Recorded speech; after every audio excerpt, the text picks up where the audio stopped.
ஒரு தீக்குச்சி தீப்பெட்டியை பார்த்து கேட்டுதான், நாம் 2 பேரும் தானே உரசிக்கிறோம், ஆனால் நான் மட்டும் தீப்பிடிச்சி எரிஞ்சு போகிறேன், நீ அப்படியே இருக்கிறியே அப்படின்னு தான். அதுக்கு தீப்பெட்டி சொல்லியிருக்குது, உனக்கு தலையில் கணம் இருக்குது அதனால் அழிஞ்சு போகிற அப்படின்னு தான். எப்படி இருக்கு பாருங்கள் இந்த பதில். தலையில் கணம் உள்ளவங்க யாருமே சரியாக இருக்க முடியாது. எவ்வளவு பெரியவங்களாக இருந்தாலும் சரி, ரொம்ப கஷ்டம்தான் அது. கர்வம்ங்கிறது கூடவே கூடாது. இதை விளக்கறதுக்கு மகான் ஒருத்தர் ஒரு சம்பவத்தை சொல்றார். அர்ஜுனன் தீர்த்த யாத்திரை பண்ணானா. அப்போ தென்னிந்தியாவுக்கு வந்திருக்கிறான். ராமேஸ்வரத்துக்கு போனப்போ அங்கே இலங்கைக்கு கல்லுலாம் அடுக்கி போடப்பட்டிருந்த பாலத்தை பார்த்தானா. ஒரு சின்ன குரங்கு அதுக்கு பக்கத்தில் விளையாடிக்கிட்டு இருந்திருக்கு. அதை பார்த்துட்டு அர்ஜுனன் சிரிச்சிருக்கான். ஏன் சிரிக்கிறேன்னு கேட்டிருக்கு அந்த குரங்கு. ராமன் மிகச்சிறந்த வில் வீரன். அப்படி இருக்கிறப்போ அவன் இலங்கைக்கு அம்புகளாலேயே ஒரு பாலம் கட்டியிருக்கலாம். அதை விட்டுட்டு போயும் உன்ன மாதிரி குரங்குகளை துணையா வச்சுக்கிட்டு இப்படி ஒரு கருங்கல் பாலத்தை கட்டியிருக்கிறானே அப்படின்னு நானா. அம்புகளால் பாலம் கட்ட முடியுமா அப்படின்னு கேட்டுதான் குரங்கு. ஏன் முடியாது, என்னால் முடியுமேன்னு இருக்கான் அர்ஜுனன். அம்பால பாலம் கட்டலாம், இருந்தாலும் என்ன மாதிரி குரங்குகள் ஏறி நடந்தா அது தாங்குமா? அதனால தான் ராமர் கருங்கல் பாலமே கட்டினார் அப்படின்னுது குரங்கு சொல்லிச்சான். அப்படியே சொல்ற, நான் வேணும்னா இப்போ அம்புகளாலேயே ஒரு பாலத்தை கட்டுறேன், நீ அது மேலே ஏறி நடந்து பார். பாலம் விழுந்துட்டுதுன்னா நான் தீ மூட்டி அதில் குதித்து உயிர் தியாகம் பண்ணி விடுறேன் அப்படின்னு நான் ரொம்ப கோபமா. உடனே அந்த சின்ன குரங்கு பெரிய உருவம் எடுத்துட்டு தான் கையில் கதையோடு அர்ஜுனன் முன்னாடி நிற்கிறான் அனுமன். பார்த்தா, என்னுடைய தலைவர் ராமரையா இழிவா பேசுகிற, நீ இப்போ பாலம் கட்டு, நான் என்னுடைய பலத்தை காட்டுறேன் அப்படின்னு அனுமன். அர்ஜுனன் தன்னுடைய காண்டிபத்தை எடுக்கிறான், சரமாரியா அம்புகளை விடுறான். அதெல்லாம் ஒன்னோட ஒன்று கோத்துக்கிட்டு அப்படியே பாலம் மாதிரி நிற்கிது. அர்ஜுனன் தலை நிமிர்ந்து நின்னான். அனுமன் உயர கிளம்பி அங்கேருந்து பாலத்தில் பொத்துன்னு இறங்கினான். பாலம் அப்படியே நொறுங்கி போச்சு தூள் தூளா. என்ன அர்ஜுனா, இப்போ என்ன செய்ய போற அப்படின்னு நான் ஏளனமா. அர்ஜுனன் தலையை தொங்க போட்டுக்கிட்டான். சொன்னபடி தீ மூட்டி அதில் குதிக்கிறதுக்காக 3 தடவை சுற்றி வந்தான். அப்போது கிருஷ்ணர் அங்கே வந்தார். என்ன அர்ஜுனா, என்ன நடக்குது, என்ன இது அப்படின்னு ஒன்றும் தெரியாத மாதிரி கேட்டார். அர்ஜுனன் வாயை திறக்கிறதுக்கு முன்னாடி அனுமன் வாயை திறந்தான், நடந்ததை சொன்னான். அர்ஜுனன் சவால் விட்டபடி உயிர் திறந்தே ஆகணும்னா அனுமன். கிருஷ்ணர் யோசனை பண்ணார். நல்லது, இந்த சவால் விட்டதுக்கும் நடந்ததுக்கும் யார் சாட்சி? பெரிய ஒருத்தரை சாட்சியாக வச்சுக்கிட்டல்லவா நீங்கள் இந்த போட்டியை நடத்தியிருக்கணும் அப்படின்னார். அதனால் என்ன, இப்போ மறுபடியும் அந்த போட்டியை நடத்திவிட்டா போச்சு, என்னால் அந்த அம்பு பாலத்தை நொறுக்க முடியாதா அப்படின்னு அனுமன். சரி, இப்போ மறுபடியும் அது நடக்கட்டும்னார் கிருஷ்ணர். அர்ஜுனன் அம்பு பாலம் அமைச்சான். அனுமன் ஏறி குதிச்சான். பாலம் அசைஞ்சு கொடுக்கவே இல்லை, அவ்வளோ உறுதியாக இருக்குது. இப்போ அனுமன் தலையை குனிஞ்சுக்கிட்டான். அர்ஜுனன் நன்றியோடு நிமிர்ந்து பார்த்தான். கிருஷ்ணருடைய தோள்கள்லேயும் முதுகள்லேயும் ரத்தம்.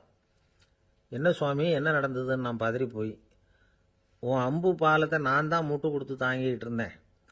அனுமன் குதிச்சப்போ என் மேலே ஏற்பட்ட காயங்கள் இவை. பின்ன உன்னுடைய அம்பு பலத்தினாலேயா பாலம் நின்னுதுன்னு நினைக்கிற அப்படின்னாராம். முதல்ல அர்ஜுனன் அப்புறம் அனுமன் 2 பேருக்குமே கர்வ பங்கம் ஆயிட்டு தான். அதாவது அவங்க கிட்ட இருந்த கர்வம் போயிட்டுது. யாரா இருந்தாலும் கர்வம் கூடாதுங்கிறத இதிலிருந்து நாம புரிஞ்சுக்கணும். இந்த காலத்துல நாமெல்லாம் எந்த விஷயத்துக்கெல்லாம் கர்வப்பட்டு இருக்கோம் தெரியுமா? 2 பெண்கள் தங்களுடைய கணவன்மார்களை பத்தி ரொம்ப பெருமையா பேசிக்கிட்டாங்களாம். அதுல ஒரு அம்மா சொல்லியிருக்கு, என் வீட்டுக்காரர்கிட்ட எந்த சப்ஜெக்ட் கொடுத்தாலும் சரி அந்த விஷயத்தை பத்தி அழகா 1 மணி நேரம் பேசுவார் அப்படின்னாங்களாம். உடனே இன்னொரு அம்மா, அது என்ன பிரமாதம், என் வீட்டுக்காரருக்கு சப்ஜெக்டே தேவையில்லை, விஷயமே இல்லாம நாள் பூரா பேசிக்கிட்டு இருப்பார் அப்படின்னாங்களாம். ஒரே ஒரு ஊர்ல ஒரு பாதிரியார் இருந்தார். ரொம்ப நாள் சந்தோஷமா வாழ்ந்தார். ஒரு நாள் அவர் மடத்து சமையல் அறையில பாத்திரங்களை கழுவி துலக்கி சுத்தப்படுத்திக்கிட்டு இருந்தார். அந்த சமயத்துல ஒரு தேவ தூதன் அவர் முன்னாடி நின்னான். இவர் நிமிர்ந்து பார்த்தார். ஆண்டவர் என்னை உங்ககிட்ட அனுப்பியிருக்கிறார், பரலோகத்தில் வாசம் செய்யறதுக்கு உங்களுக்கு நேரம் வந்துட்டுது அப்படின்னு அந்த ஆள். ஆண்டவருக்கு என்னோட ஞாபகம் வந்ததுக்கு நன்றி. ஆனாலும் இப்போ இங்கே நீயே பாரு, எவ்வளவு பாண்டங்கள் பாக்கி இருக்கு, இவ்வளவையும் நான் சுத்தப்படுத்த வேண்டியிருக்கு. நான் நன்றி கெட்டவனாக இருக்க விரும்பலை. இந்த பணியை முடிக்கிற வரைக்கும் என்னுடைய பரலோக வாழ்வை தள்ளி வைக்க முடியுமா, நீ என்ன நினைக்கிற அப்படின்னு கேட்டார். தேவதூதன் தனக்கே உரிய விவேகத்தோட அன்போட பாதிரியாரை பார்த்தான். சரி, என்ன செய்யலாம்ங்கிறத அப்புறம் சொல்கிறேன் அப்படின்னு சொல்லிவிட்டு புறப்பட்டு போயிட்டான். ஒரு நாள் அந்த பாதிரியார் தோட்டத்தில் உள்ள களைகளை எல்லாம் ஒரு களை கொத்தியால் கொத்தி களை எடுத்துக்கிட்டு இருக்கிறார். அந்த சமயத்தில் இந்த தேவதூதன் மறுபடியும் அவர் முன்னாடி வந்து நிற்கிறான். பாதிரியார் பார்த்தார்.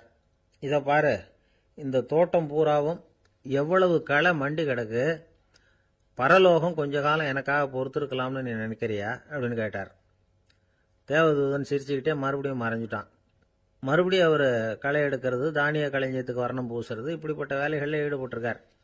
இன்னொரு நாள் ஒரு மருத்துவமனையில் நோயாளிகளை கவனிச்சுக்கிட்டு ரொம்ப தீவிரமாக இருக்கிறார் அந்த பாதிரியார்.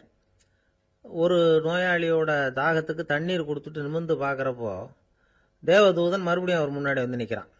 இந்த தடவை பாதிரியார் தன்னலமற்றவராக பேரன்பை காட்டக்கூடிய வகையில் தன்னுடைய 2 கைகளையும் உயர்த்தியபடி தேவதூதனின் கவனத்தை வந்து பிணியால் வாடக்கூடிய நோயாளிகளின் பக்கம் திருப்பினாராம். தேவதூதன் ஒன்றும் சொல்லலை, மறைஞ்சிட்டான். அன்னைக்கு சாயந்தரம் பாதிரியார் வந்து மடத்தில் உள்ள தன்னுடைய அறைக்கு போய் இளைப்பாறினார். யோசிச்சு பார்த்தார். தேவதூதனையும் தேவதூதனின் விருப்பத்தையும் பல நாள் தள்ளி போட்டு வந்ததையும் அவர் ரொம்ப நினச்சி பார்த்தார். திடீர்னு தான் வந்து முதுமை அடைகிறதையும் சோர்வு அடைகிறதையும் உணர்ந்தார். ஆண்டவரை நினைச்சார். ஆண்டவரே, உம்முடைய தூதனை மறுபடியும் என்கிட்ட அனுப்புனா நான் சந்திக்கிறதுக்கு ஆவலாக இருக்கேன் அப்படின்னு சொல்கிறப்பவே தேவதூதன் பக்கத்தில் வந்து நின்னான். பாதிரியார் நிமிர்ந்து பார்த்தார். நீ இப்போவே என்னை அழைச்சிக்கிட்டு போக விரும்பினா நான் பரலோகத்துக்கு வர்றதுக்கு தயாராக இருக்கேன்னார். தேவதூதன் அந்த பாதிரியாரை அன்போடவும் விவேகத்தோடவும் பார்த்து, நீங்கள் வந்து என் கூட பரலோகத்துக்கு வர்ற தயாராக இருக்கிறதா சொல்கிறீங்க, ஆனால் நீங்கள் இதுவரைக்கும் வேற எங்கே இருந்ததா நினைக்கிறீங்க அப்படின்னு நானும். அப்படின்னா இதுவரைக்கும் இருந்த இடம் தான் பரலோகம் அப்படிங்கிறத உணர்த்தியிருக்கிறான். பரலோகம்னா என்னன்னு புரிஞ்சுக்கிறதுக்கு இந்த சம்பவம் நமக்கு உதவியாக இருக்குது. தொண்டு செய்கிறத விட பெரிய செயல் வேற எதுவும் இருக்க முடியாது. அது நம்ம மனசுக்கு கொடுக்குற சுகத்தை வேற எதுவும் கொடுக்க முடியாது. நாம் தொண்டு செய்கிற இடம் தான் அந்த புண்ணிய இடம். ஆனால் இந்த காலத்துல எல்லாம் நாம் வந்து தொண்டு செய்யணும்னு நினச்சி ஏதாவது ஆரம்பித்தா கூட அதை ஒரு மாதிரியாக சுற்றி நின்று வேடிக்கை பார்க்க ஆரம்பிச்சிடுறாங்க. ஒரு பெரியவர் அப்படித்தான் ஒரு தொண்டு செஞ்சுக்கிட்டு இருந்தார். ஒரு கோவில் கட்டிக்கிட்டு இருந்தாங்க. அதில் ஒரு இடத்துல ஒரு பலகையை வச்சு ஆணி அடிக்கிற வேலையை செஞ்சுக்கிட்டு இருந்தார் அந்த பெரியவர். ஒரு சின்ன பையன் அதை ரொம்ப ஊக்கமாக அக்கறையாக கவனிச்சுக்கிட்டு இருந்தான். பெரியவர் இதை கவனித்தார். என்னப்பா பார்க்குற, உனக்கும் இது மாதிரி தொண்டு செய்யணும்னு ஆசையாக இருக்கா அப்படின்னு கேட்டார். அதுக்கு அந்த பையன் சொல்கிறான், அப்படி இல்லைங்க, நீங்கள் ஆணி அடிக்கிறப்போ கையில் சுத்தியால் அடிச்சுக்கிட்டா எப்படி துடிப்பீங்க, எப்படி கத்துவீங்கன்னு தெரிஞ்சுக்கிறதுக்காக அதை பார்க்கணும்னு ஆசை, அதுக்காக தான் காத்துக்கிட்டு இருக்கேன் அப்படின்னு நானா. ஒருத்தர் ரொம்ப கவலையோடு உட்காந்துருந்தார். எதை பற்றி சார் கவலைப்படுறீங்கன்னு கேட்டோம். எதிர்காலத்தை பற்றி கவலைப்படுறேன்னார். ஏன்னு கேட்டோம். என்ன பண்ணுறதுன்னே தெரியல சார், எதிர்காலம் ஒரே இருட்டாக இருக்குது, பாதையே புரியலன்னார். இன்னைக்கு நம்ம இளைஞர்கள் பல பேருக்கு எதிர்காலம் இருட்டாக தான் தெரியுது. அவங்கெல்லாம் இந்த கதையை கொஞ்சம் கேட்கணும். ஒரு மலை அடிவாரத்தில் ஒரு சின்ன கிராமம். அந்த மலை ரொம்ப உயரமானது. அடர்த்தியாக செடி கொடிகள் மரங்கள் அதில் மண்டி கிடக்குது. பகல் வேளையில் இருட்டாக தான் இருக்கும், அவ்வளவு அடர்த்தி. அந்த மலை உச்சியில் ஒரு கோவில். நாள் ராத்திரியே புறப்பட்டாதான் காலையில் அந்த கோயிலுக்கு போய் சேர முடியும். கிராமத்து இளைஞன் ஒருத்தன் அந்த மலை உச்சிக்கு போக வேண்டியிருந்தது. கையில் ஒரு விளக்கை எடுத்துக்கிட்டு நாள் ராத்திரியே புறப்பட்டான். புறப்பட்டு போனவன் கிராமத்து எல்லையிலேயே நின்றுட்டான். ஏன் தெரியுமா? அவன் கையில் இருந்த விளக்கோட வெளிச்சம் 10 அடி தூரத்துக்கு தான் தெரியுது. அது வரைக்கும் தான் பாதை தெளிவாக இருக்குது. அதுக்கு அப்பால எல்லாம் ஒரே இருட்டாக இருக்குது, பாதை புரியல. இவன் யோசனை பண்ணி பார்த்தான். மனசுக்குள்ள ஒரு சந்தேகம். 10 அடி தூரம் தானே வெளிச்சம் தெரியுது, அப்படின்னா நாம் 10 அடி தூரம் தானே போக முடியும். அதுக்கும் அந்தாண்ட ஒரே இருட்டாக இருக்குதே, அதில் எப்படி நாம் நடந்து போகிறது? நாம் ரொம்ப தூரம் நடந்து போய் ஆகணுமே. அப்படிப்பட்ட நினப்பெல்லாம் அவனுக்கு வந்துட்டுது. இதுதான் அவன் மனசில் ஏற்பட்ட தயக்கம். இப்படி யோசிச்சுக்கிட்டே அந்த இளம் ஆசாமி புறப்பட்ட இடத்துலயே நின்றுகிட்டு இருக்கிறான். அந்த சமயத்தில் ஒரு வயசான பெரியவர் அந்த பக்கமாக வந்தார். அவர் கையில் இதை விட சின்னதாக ஒரு விளக்கு வச்சிருந்தார். அது எப்படின்னா அது ஒரு 5 அடி தூரத்துக்கு தான் வெளிச்சம் காட்டுது. அவ்வளவு சின்ன விளக்கு. அவரும் மலை உச்சிக்கு போகிறதுக்காக தான் வந்துகிட்டு இருக்கிறார். அவரை பார்த்து இவன் கேட்டான், என்ன பெரியவரே, இவ்வளவு சின்ன விளக்க வச்சுக்கிட்டு அவ்வளவு தூரத்துக்கு எப்படி மலையேற போறீங்க அப்படின்னு கேட்டான். நீ ஏன் இப்படி தயங்கிட்டே நிற்கிறேன்னு கேட்டார் பெரியவர். என்கிட்ட இருக்கிற விளக்கு 10 அடி தூரத்துக்கு தான் பாதையை காட்டுதுன்னா. இப்போ பெரியவர் சொன்னார், தம்பி, உன் கையில் இருக்கிற விளக்கு கொடுக்குற வெளிச்சத்தை வச்சு நீ முதல்ல 10 அடி தூரம் முன்னாடி போ. 10வது அடியில் போய் நின்றுக்கிட்டு பாரு. மறுபடியும் ஒரு 10 அடி தூரத்துக்கு பாதை தெரியும். இப்படி உன் கையில் இருக்கிற விளக்கு தொடர்ந்து வெளிச்சம் காட்டிக்கிட்டே இருக்கும். நீ முன்னேற முன்னேற அந்த வெளிச்சமும் முன்னேறும். அதனால எத்தனை கிலோமீட்டர் தூரம் வேணும்னாலும் நீ இந்த 10 அடி தூரம் வெளிச்சத்தை வச்சுக்கிட்டே நீ போயிடலாம், புறப்படு அப்படின்னார். இப்பதான் அந்த பெரியவர் சொன்னது இளைஞனுக்கு பளிச்சுன்னு புரிஞ்சுதான். உடனே உற்சாகமா புறப்பட்டான், உச்சிக்கு போய் சேர்ந்தான். இந்த கதையிலிருந்து நாம புரிஞ்சுக்க வேண்டியது என்ன தெரியுமா? நீண்ட கால திட்டம் ஒன்று போடும் பொழுது நமக்கு முன்னாடி இருக்கிறத மறந்துட்டு மனசை போட்டு குழப்பிக்க கூடாது. உங்க கையில என்ன இருக்கோ அதுலயே உங்க எதிர்காலம் மறைஞ்சிருக்குது. கண் முன்னாடி தெரியறத வச்சு ஆரம்பிங்க, போக போக வழி தானா புலப்படும் அப்படிங்கிறார் ஒரு பெரியவர். பெரிய பயணங்களை எல்லாம் இப்படிதான் நடத்த வேண்டியிருக்கும். ஒவ்வொரு அடியா எடுத்து வச்சா ஓடி போய் சேர்ந்து விடலாம். மலைச்சு போய் நின்றுட்டா நின்றுகிட்டே இருக்க வேண்டியதுதான். நம்ம ஆள்லாம் ரொம்ப மோசமா இருக்கிறாங்க. ஒருத்தன் அப்படிதான் நீண்ட தூர பிரயாணம் ஒன்று புறப்பட்டான். ரயில் போய்கிட்டே இருந்தது. கொஞ்ச தூரம் போச்சு, பாதி வழியில கையில வச்சிருந்த டிக்கெட்டை காத்துல விட்டுட்டான். ஐயோ, என் டிக்கெட்டு போயிட்டுதே அப்படின்னு கத்த ஆரம்பிச்சுட்டான்.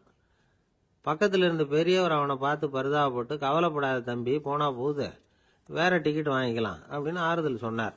அதுக்கு அவன் சொல்றான், சார், நான் அதுக்காக அழல, அந்த டிக்கெட்டு கிடைச்சாதானே நான் எந்த ஊருக்கு போகணுங்கிறது எனக்கு தெரியும் அப்படிங்கிறான். ஒரு குரு, இளம் சீடர்கள் எதிரில் உட்காந்துருக்கிறாங்க. குரு பாடம் நடத்திக்கிட்டு இருக்கிறார். சீடர்களுக்கு ஒரு ஆசை, அதாவது ஒரு முக்கியமான மந்திரத்தை நம்ம குருநாதர்கிட்ட இருந்து கத்துக்கணும் அப்படிங்கிறது அவங்க ஆசை. அது என்ன மந்திரம்னா, இறந்தவரை உயிர்ப்பிக்கக்கூடிய புனித மந்திரம். அதாவது செத்தவங்களுக்கு மீண்டும் உயிர் உண்டாக்குகிற மந்திரம். குருவே, தயவு பண்ணி அந்த மந்திரத்தை எங்களுக்கு உபதேசிக்கணும் அப்படின்னு கேட்டாங்க. அது ரொம்ப ஆபத்தானது, அது என்னத்துக்கு உங்களுக்கு வேண்டாமேன்னாராம் குரு. எங்களுடைய நம்பிக்கை உறுதிப்படுறதுக்காகத்தான் கேட்குறோம், வேற ஒன்றும் இல்லை அப்படின்னாங்களாம் சீடர்கள். பக்குவப்படாத அறிவுங்கிறது ரொம்ப ஆபத்தானது அப்படின்னாராம் குரு. இது சீடர்களுக்கு புரியல. அது எப்படிங்க பக்குவப்படாத அறிவு ஆபத்தானதுன்னு சொல்றீங்க, அப்படின்னா என்ன அப்படின்னு கேட்டிருக்காங்க சீடர்கள். குரு அதுக்கு விளக்கம் கொடுத்தாராம். அந்த மந்திரத்தை எப்போ பயன்படுத்தணுங்கிறது முக்கியம். அதை அறியக்கூடிய ஞானம் ஏற்படுகிற வரைக்கும் அதை தெரிஞ்சுக்காம இருக்கிறது தான் நல்லது, இல்லைன்னா ஆபத்துன்னாராம். ஆனா அந்த சீடர்கள் அதை கேட்குற மாதிரி இல்லை, ரொம்ப பிடிவாதம் பண்ண ஆரம்பிச்சுட்டாங்க. சரி வாங்க சொல்றேன்னார் குரு. எல்லாரும் வந்தாங்க. அந்த புனித மந்திரத்தை அவங்களுக்கு ரகசியமா உபதேசம் பண்ணார். உபதேசம் பண்ணிவிட்டு அவங்களுக்கு எச்சரிக்கையும் கொடுத்தார். இந்த மந்திரத்தை நல்லா ஆராய்ச்சி பார்த்ததுக்கு அப்புறம் தான் உச்சரிக்கணும், அவசரப்பட்டு எதுவும் செஞ்சிடக்கூடாது அப்படின்னு ஒரு தடவைக்கு பல தடவை எச்சரிக்கை கொடுத்தார். சரின்னு சொல்லிவிட்டு அவங்கெல்லாம் மந்திரத்தை கற்றுக்கிட்டு எழுந்திரிச்சு போயிட்டாங்க. ஒரு நாள் அந்த சீடர்கள் எல்லாம் மணற்பாங்கான இடத்துல அப்படியே நடந்து போயிட்டு இருக்கிறாங்க. ஒரு பாலைவன பகுதி மாதிரி ஒரு இடம். அங்க ஒரு இடத்துல எலும்புகள் குவியலா கிடந்தது. உடனே இந்த சீடர்கள் முன்ன பின்ன யோசிக்காம, தியானமும் பண்ணாம, அந்த மந்திரத்தோட பயனை சோதிச்சு பார்க்கணும் அப்படின்னு நினைச்சுக்கிட்டு அந்த மந்திரத்தை உச்சரிக்க ஆரம்பிச்சிட்டாங்க. அவ்வளவுதான். உடனே என்னாச்சு தெரியுமா? அந்த எலும்புகள் எல்லாம் ஓநாய்களா மாறி அவங்கள துரத்த ஆரம்பிச்சுட்டுது. சீடர்கள் எல்லாம் தலைதெறிக்க ஓட ஆரம்பிச்சுட்டாங்க. ஓநாய்களும் விடல, அவங்கள துரத்தி பிடிச்சி கடிச்சு கொதற ஆரம்பிச்சுட்டுது. அப்பதான் அந்த சீடர்களுக்கு குரு சொன்ன அறிவுரையோட அர்த்தம் புரிஞ்சுது. பக்குவப்படாத அறிவு ஆபத்தானது அப்படிங்கிறது. அதனால இதுல இருந்து நாம தெரிஞ்சுக்க வேண்டியது என்னன்னா, நாம நம்ம அறிவை வளர்த்துக்கிட்டா மட்டும் போதாது, அந்த அறிவை எப்போ எப்படி பயன்படுத்தணும் அப்படிங்கிற பக்குவமும் நமக்கு வரணும். அப்பதான் வாழ்க்கை நல்லபடியா அமையும், இல்லைன்னா இடைஞ்சல் தான். இந்த காலத்துல சில சின்ன பிள்ளைங்களுக்கே அறிவு ரொம்ப பக்குவப்பட்டிருக்குங்கிறத உணர முடியுது. ஒரு சின்ன பையன் பள்ளிக்கூடத்தில் மார்க் லிஸ்ட் கொடுத்தாங்க, வாங்கிக்கிட்டு அவசரமா வீட்டுக்கு ஓடினான். எதிரில் வந்த ஒருத்தர் கேட்டார், என்ன அவசரம், ஏன் இப்படி வேகமா ஓடுறேன்னார். எங்க அம்மா கிட்ட அடி வாங்கணும், அதுக்காக தான் ஓடுறேன்னா. அடி வாங்கறதுக்கா இவ்வளவு அவசரம்னார் அவரு. அப்படி இல்லைங்க, நான் போறதுக்குள்ள எங்க அப்பா வீட்டுக்கு வந்துட்டாருன்னா அவர்கிட்ட அடி வாங்க வேண்டியிருக்கும், அதை அவாய்ட் பண்றதுக்காக இப்படி ஓடுறேன் அப்படின்னு அந்த பையன். ஒரு ஊர்ல ஒரு ஞானி இருக்கிறார், ரொம்ப பெரிய ஞானி, ரொம்ப வயசாயிட்டுது. கடைசி காலத்துல அவர்கிட்ட சில பேர் வந்தாங்க. உங்க குரு யார் அப்படின்னு கேட்டாங்க. அவர் நிமிர்ந்து பார்த்தார். எனக்கு ஆயிரக்கணக்கான குருமார்கள் உண்டு, அவங்க பேரெல்லாம் சொல்லணும்னா இந்த காலம் பத்தாது, ஆனா முக்கியமான ஒரு 3 பேரை பத்தி மட்டும் உங்களுக்கு சொல்றேன் அப்படின்னாராம். அப்புறம் சொன்னார், அந்த 3 பேர்ல ஒருத்தன் ஒரு திருடன். ஒரு சமயம் ஒரு பாலைவனம் வழியா நான் போய்கிட்டு இருந்தேன். அப்போ வழி தவறி போய் ஒரு கிராமத்துக்கு போயிட்டேன். அது இருட்டு நேரம். நடுராத்திரி, ஊரே உறங்கி போச்சு. அந்த நேரத்தில் ஒரு ஆள் மட்டும் ஒரு வீட்டு சுவத்தில் ஏதோ பண்ணி உள்ளே நுழையறதுக்கு முயற்சி பண்ணிட்டு இருக்கிறான். அவங்கிட்ட போய் நான் இன்னைக்கு இங்கே எங்கே தங்க முடியும் அப்படின்னு கேட்டேன். அதுக்கு அவன், இந்த ராத்திரி வேளையில் அது ரொம்ப சிரமம், ஒரு திருடனோட உங்களால் தங்க முடியும்னா நீங்கள் என்னோட தங்கலாம் அப்படின்னா. நான் அவங்க கூட 1 மாதம் தங்கியிருந்தேன். ஒவ்வொரு நாள் ராத்திரியும் இப்போ நான் என்னுடைய வேலைக்கு போகிறேன், நீங்கள் ஓய்வு எடுத்துக்கோங்க அப்படின்னு சொல்லிவிட்டு போவான். அவன் திரும்பி வந்த உடனே உனக்கு ஏதாவது கிடைச்சிதான்னு நான் கேட்பேன். அதுக்கு அவன், இன்னைக்கு ராத்திரி ஒன்றும் இல்லை, நாளைக்கு மறுபடியும் முயற்சி பண்ணுவேன் அப்படிம்பான்.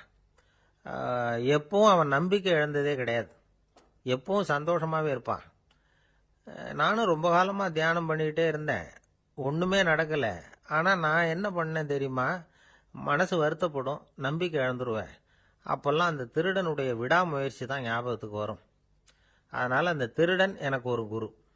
என்னுடைய 2வது குரு யாருன்னா அது ஒரு நாய்.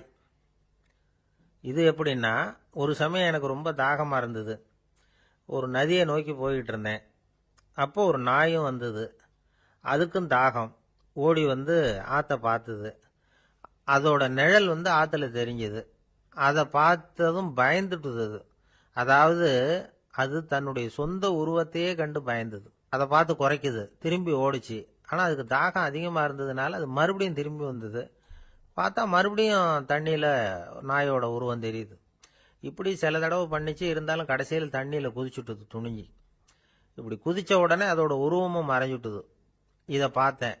நான் என்ன புரிஞ்சுக்கிட்டேன்னா, எவ்வளவுதான் பயம் இருந்தால் கூட ஒருத்தன் தைரியமாக காரியத்தில் இறங்கணும் அப்படிங்கிறத புரிஞ்சுக்கிட்டேன். இந்த போதனை அந்த நாய்கிட்ட இருந்து எனக்கு கிடைச்சிது. இது ஒன்று. அடுத்தது என்னுடைய 3வது குரு யாருன்னா அது ஒரு சின்ன குழந்தை. நான் ஒரு சமயம் ஒரு நகரத்துக்கு போனேன். அங்கே ஒரு குழந்தை எரிகிற மெழுகுவத்தி ஒன்று எடுத்துக்கிட்டு வந்தது. நான் அந்த குழந்தைய பார்த்து வேடிக்கையாக கேட்டேன், ஏன் பாப்பா, இந்த மெழுகுவத்தியை நீயாவே கொளுத்துனியா அப்படின்னு கேட்டேன். ஆமான்னுது அந்த குழந்தை. சரி, இந்த மெழுகுவத்தி முன்னாடி எரியாமல் இருந்தது, இப்போ எரியுது. இந்த மெழுகுவத்திக்கு வெளிச்சம் எங்கேருந்து வந்தது, அதை எனக்கு காட்ட முடியுமா அப்படின்னு கேட்டேன் அந்த குழந்தைகிட்ட. இதுக்கு அந்த குழந்தை சிரிச்சுக்கிட்டு அந்த மெழுகுவத்தியை ஊதி அணைச்சுட்டுது. அதுக்கப்புறம் என்னை பார்த்து கேட்டுது, இப்போ இந்த மெழுகுவத்தியின் வெளிச்சம் போனதை பார்த்தீங்க இல்லையா, அது எங்கே போச்சுன்னு எனக்கு சொல்லுங்க அப்படின்னுது. அந்த குழந்தை இப்படி கேட்டதும் என்கிட்ட இருந்த ஆணவம் அழிஞ்சுட்டுது. நான் படித்ததெல்லாம் அந்த வினாடியில் சுக்கு நூறாக போயிட்டுது. என்னுடைய முட்டாள்தனத்தை நான் உணர்ந்தேன் அப்படின்னு இவ்வளவும் அந்த ஞானி விவரமாக சொன்னாராம். அதனால் நாம் இன்னார்கிட்ட இருந்து தான் இதை கற்றுக்கணுங்கிறது இல்லை, யாருக்கிட்டே இருந்தும் எதையும் கற்றுக்கலாம். நம்மால் ஒருத்தன் ஒரு நாய் வளர்த்துக்கிட்டு இருந்தான். அந்த நாய்க்கு வால் கிடையாது. யாரோ ஏற்கனவே வெட்டி எடுத்துட்டாங்க. இந்த நாய் தான் சார் எனக்கு குரு, அதுகிட்டே இருந்து கூட நான் பாடம் கற்றுக்கிட்டு இருக்கிறேன் அப்படின்னா. அப்படி என்ன கற்றுக்கிட்டேன் அந்த வால் இல்லாத நாய்கிட்டே இருந்து அப்படின்னு கேட்டோம். நாம் யாருக்கிட்டையும் வாலாட்டக்கூடாது அப்படிங்கிற பாடத்தை அதுகிட்டே இருந்து தான் நான் கற்றுக்கிட்டேன் அப்படின்னா. ரொம்ப நாளைக்கு முன்னாடி ஒரு நாள் கோவலன் நாடகம் நடந்தது. எங்கள் மதுரையில் நடந்தது. அதில் ஒரு முக்கியமான கட்டம், கண்ணகி கிட்ட சிலம்பை வாங்கிக்கிட்டு அதை விற்கிறதுக்காக மதுரை நகருக்கு புறப்படுறான் கோவலன். அந்த சமயத்தில் கண்ணகி பாடுற மாதிரி ஒரு நாடக பாடல் நாடக ஆசிரியர் எழுதினது. அது என்ன பாட்டுன்னா, மா பாவியோர் கூடி வாழும் மதுரைக்கு மன்னா போகாதீர் என்று அப்படின்னு ஆரம்பிக்கும் அந்த பாட்டு. இதுதான் அந்த பாட்டு. இதை கண்ணகி மேடையில் பாடின உடனே கூட்டத்தில் சலசலப்பு. நம்ம ஊர்லேயே நமக்கு முன்னாடியே நின்றுக்கிட்டு மா பாவியோர் கூடி வாழும் மதுரை அப்படின்னு சொல்கிறாங்களே, என்ன தைரியம் அப்படின்னு எல்லாம் குழப்பம் பண்ண ஆரம்பிச்சிட்டாங்க. மக்கள் சத்தம் போட ஆரம்பிச்சிட்டாங்க. எதிர்ப்பு குரல் அது பாட்டுக்கு வர வர அதிகமாக போட்டுது. கொண்டுகிட்டு வா அந்த நாடக ஆசிரியரை, எழுதுனது யார் அப்படின்னு ஒரே சத்தம், கூச்சல். வேற வழி இல்லை. மெதுவாக மேடைக்கு வந்தார் அந்த நாடக ஆசிரியர். 4 பக்கத்திலிருந்தும் கேள்வி கணைகள். மக்களை பார்த்து கொஞ்சம் அமைதியாக இருங்கோ அப்படின்னு சொல்லிவிட்டு தன்னுடைய விளக்கத்தை சொல்ல ஆரம்பித்தார் அந்த நாடக ஆசிரியர்.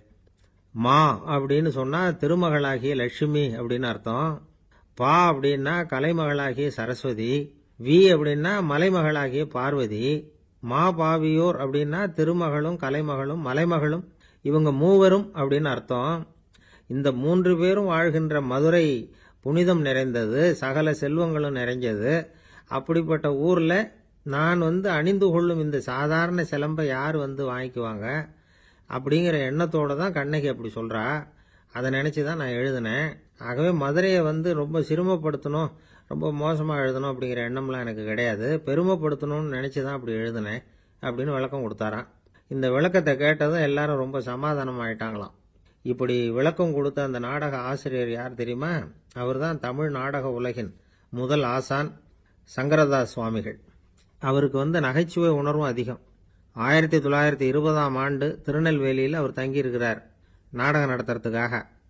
அவர் தங்கியிருந்த வீட்டில் கொசு மூட்டைப்பூச்சி அதிகமாக இருந்திருக்கு. அவரால் தூங்கவே முடியல. அவர் அனுபவித்த தொல்லைகள் ஒரு பாட்டாக உருவாச்சு. வேடிக்கையாக ஒரு பாட்டு எழுதினாராம். மூட்டையும் கொசுவும் ஒரு வீட்டிலே மீட்டிங் போட்டால் முன்னே நிற்க யாரால் முடியும்? கொசு மோகன ராகம் போல சத்தம் போட்டு முன்னே நின்று செய்திடும் யுத்தம். இதை மறுநாள் நாடகத்தில் கோமாளி வேஷம் போட்ட ஒரு சிறுவனை விட்டு பாட வச்சிருக்காரு. எல்லாரும் சிரிச்சு ரசிச்சாங்களாம். சங்கரதாஸ் சுவாமிகள் கல்யாணமே பண்ணிக்கல, துறவி மாதிரியே வாழ்ந்திருக்கார். தமிழ் நாடக கலைக்கு தன்னையே அர்ப்பணம் பண்ணிட்டவர் அவர். 1922 நவம்பர் மாசத்துல ஒரு நாள் புதுச்சேரியில் அவர் வாழ்க்கை முடிஞ்சுது. அப்போ அவருக்கு வயசு 55. சங்கரதாஸ் சுவாமிகள் நாடக ஆசிரியர் மட்டும் இல்லை, மேடை நாடக இயக்குனர், தயாரிப்பாளர், அவரே ஒரு சிறந்த நடிகர். ஒரு தடவை சாவித்திரி நாடகத்தில் இவர் யமதர்மனா வேஷம் போட்டு நடிச்சிருக்கிறார்.